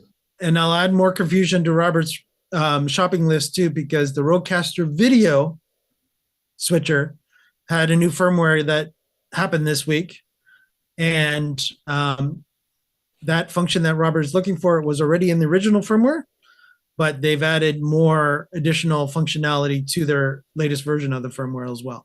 So if you're into, but again, it depends on how many ports. And again, if you're not into the ATEM world, but Robert, you are, so I understand that. But if you're not into the ATEM world, but you want to be in the DaVinci Resolve world, I would still stay with the ATEMs. That's my suggestion, because at least the ATEM, again, everybody's Blackmagic, right? So, but if you don't and you want to do like an Adobe Premiere workflow instead, then you might want to look at the Rodecaster video switcher, again, depending on how many inputs you want. Will it have ISO per channel? Not really. So that is the only limitation of that. If you want the true ISO again, you're better off to stick to. And I've seen many production people, instead of buying individual Blackmagic,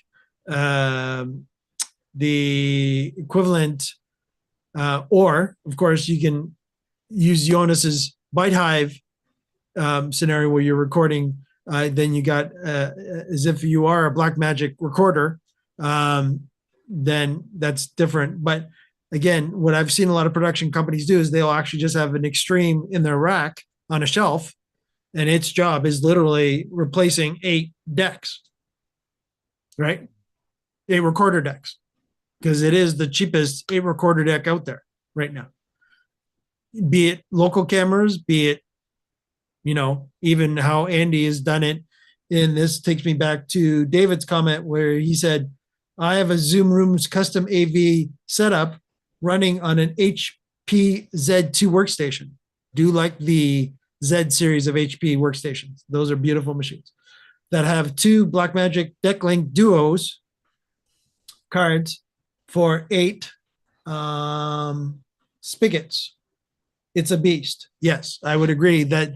Yeah. So getting into, if you are looking at the vMix world or even the Zoom Rooms custom AV world, definitely take a look at the workstation PCs, get away from the gaming gear and get into the workstation gear, which means that now you've upgraded yourself from the gaming video cards of NVIDIA and you're getting into the CAD cards, which are the Quattro cards for NVIDIA. And again, night and day, because the amount of CUDA cores that are on a Quattro are, again, depending on the model, will depend on, will get you that extra oomph. Basically the scenario there is that it's equivalent to, so you have your GeForce, which is more consumer ones. You have your Quattro, which is more your workstation ones. And then of course you got the server ones, which is what everybody uses in the cloud and everybody at OpenAI are using. So that's the difference, right? So the CUDA cores and the Quattros definitely would be something to look at as well, if you are looking at a beefier vMix machine installation. But again, it really depends on your workflow. If you're looking at Zoom ISO and you want it, or Zoom ISO equivalent, and you want to stay in the Windows world, then you might want to look at the custom AV. If you want to go into the Mac world, then of course you can go down the road like Andy's custom AV was actually a Mac. So that's right. So again, you have your choice on the custom AV world of being in the Windows world or Mac world. But again, if you do go Mac Mini, you could do the Zoom custom AV there as well. Yeah, all the liminal apps. Well, you don't need the liminal apps with the custom AV because it's built in. Yeah.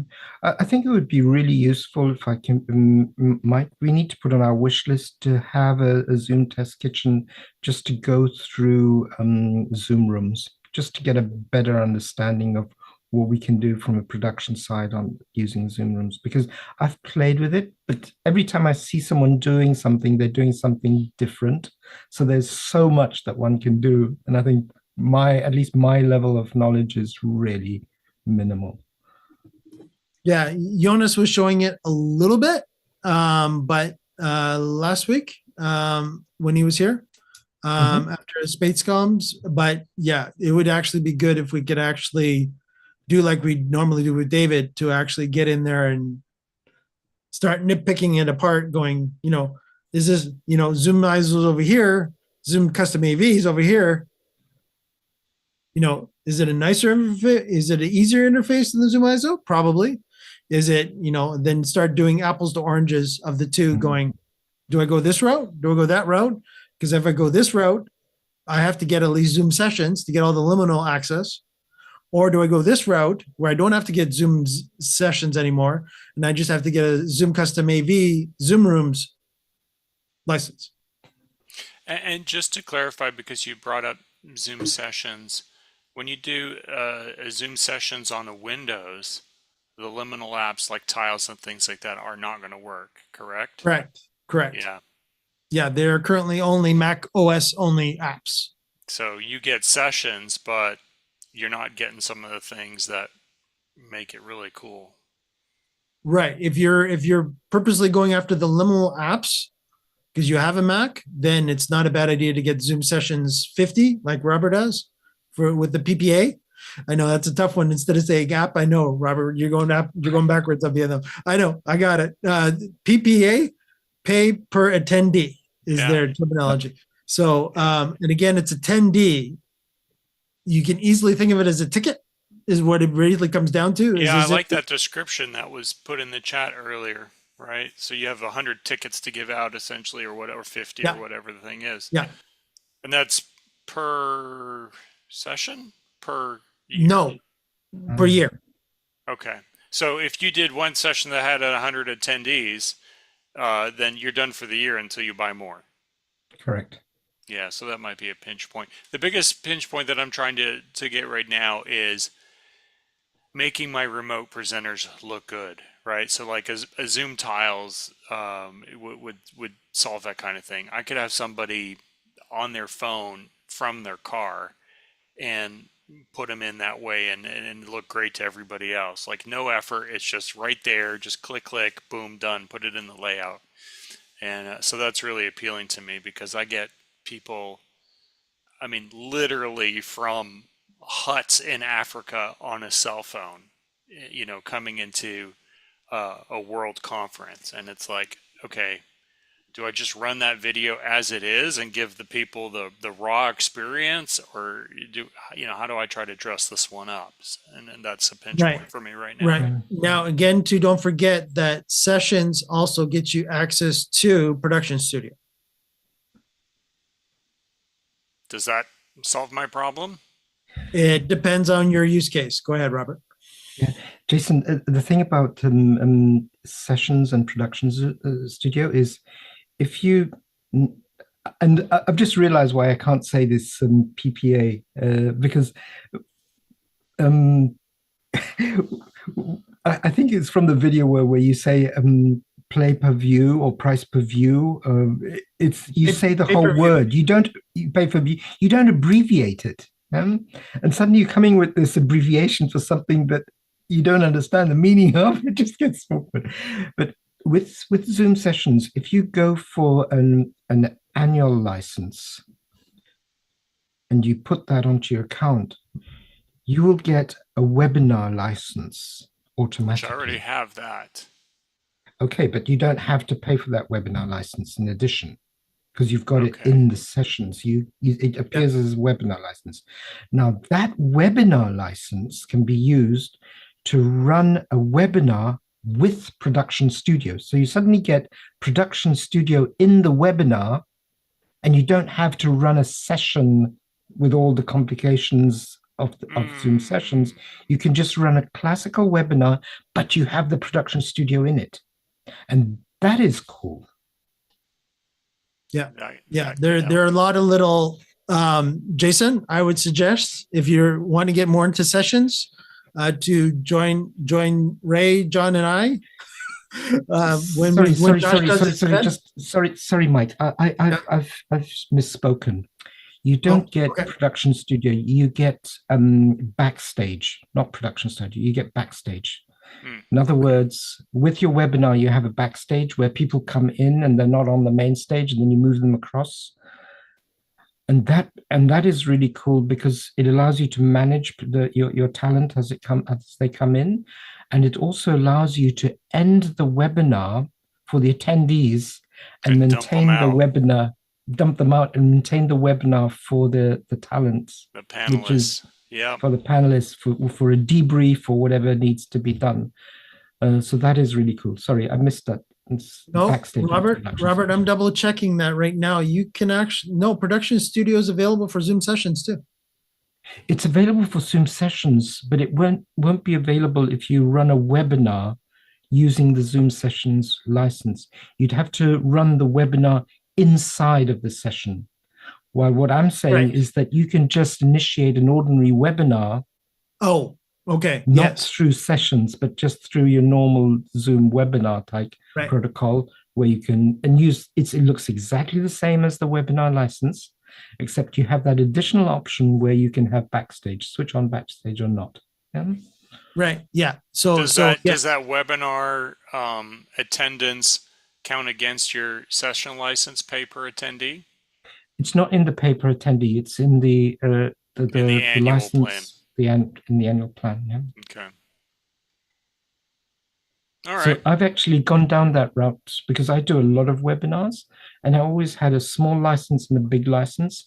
And I use the very big license and I just buy it when I need it for big sessions. And then I shut it down and I maintain the smaller license.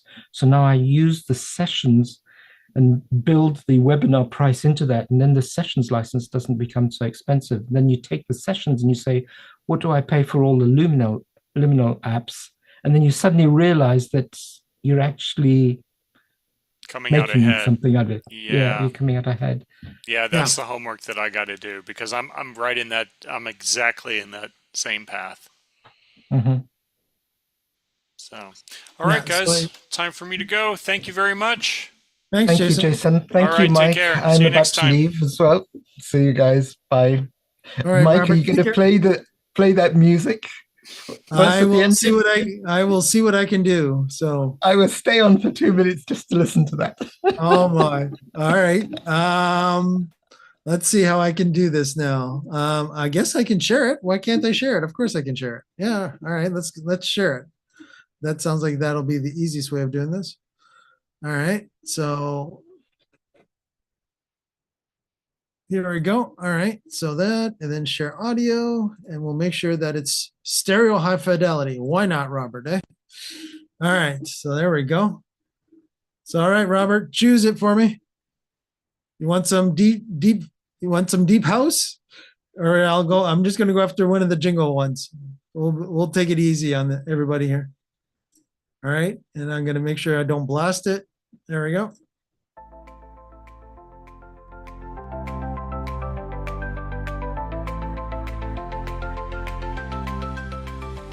Welcome to the Zoom Test Kitchen, where the magic happens live. Every Friday we're on air, testing tech to toy. From screen share to breakout rooms, we push Zoom to its max. So sit back, relax, and let's see what's in the tech hacks. Zooming in, we're testing it all. Live on YouTube each week. From audio to video, no feature we won't tweak. We're the Zoom Test Kitchen crew, here to innovate. Join the fun, learn the tech, don't be late. We'll dive into the set and score every single tab. Make sure your mic is clear, your camera not a drab. We'll show you how to host like a pro, manage like a king. The Zoom Test Kitchen, you'll be zooming with a zing. Zooming in, we're testing it all. Live on YouTube each week. From audio to video, no feature we won't tweak. We're the Zoom Test Kitchen crew, here to innovate. Join the fun, learn the tech, don't be late. Whether you're new to Zoom or an expert in disguise, we've got tips and tricks, we'll open up your eyes. From polls to quizzes and test functionalities, join us live, see what Zoom does with ease. So if your meetings lag or you can't share your screen, or if your audio echoes like you're stuck in between, we've got solutions, we'll show you how it's done. Zoom Test Kitchen, where Zoom fun has begun. Zooming in, we're testing it all. Live on YouTube each week. From audio to video, no feature we won't tweak. We're the Zoom Test Kitchen crew, here to innovate. Join the fun, learn the tech, don't be late.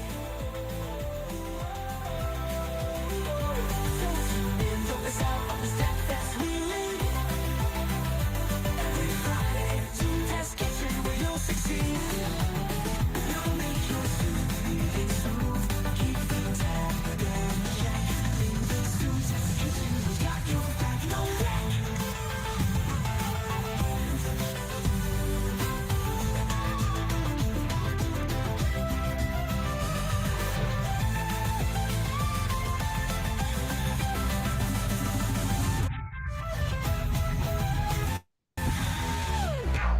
All right.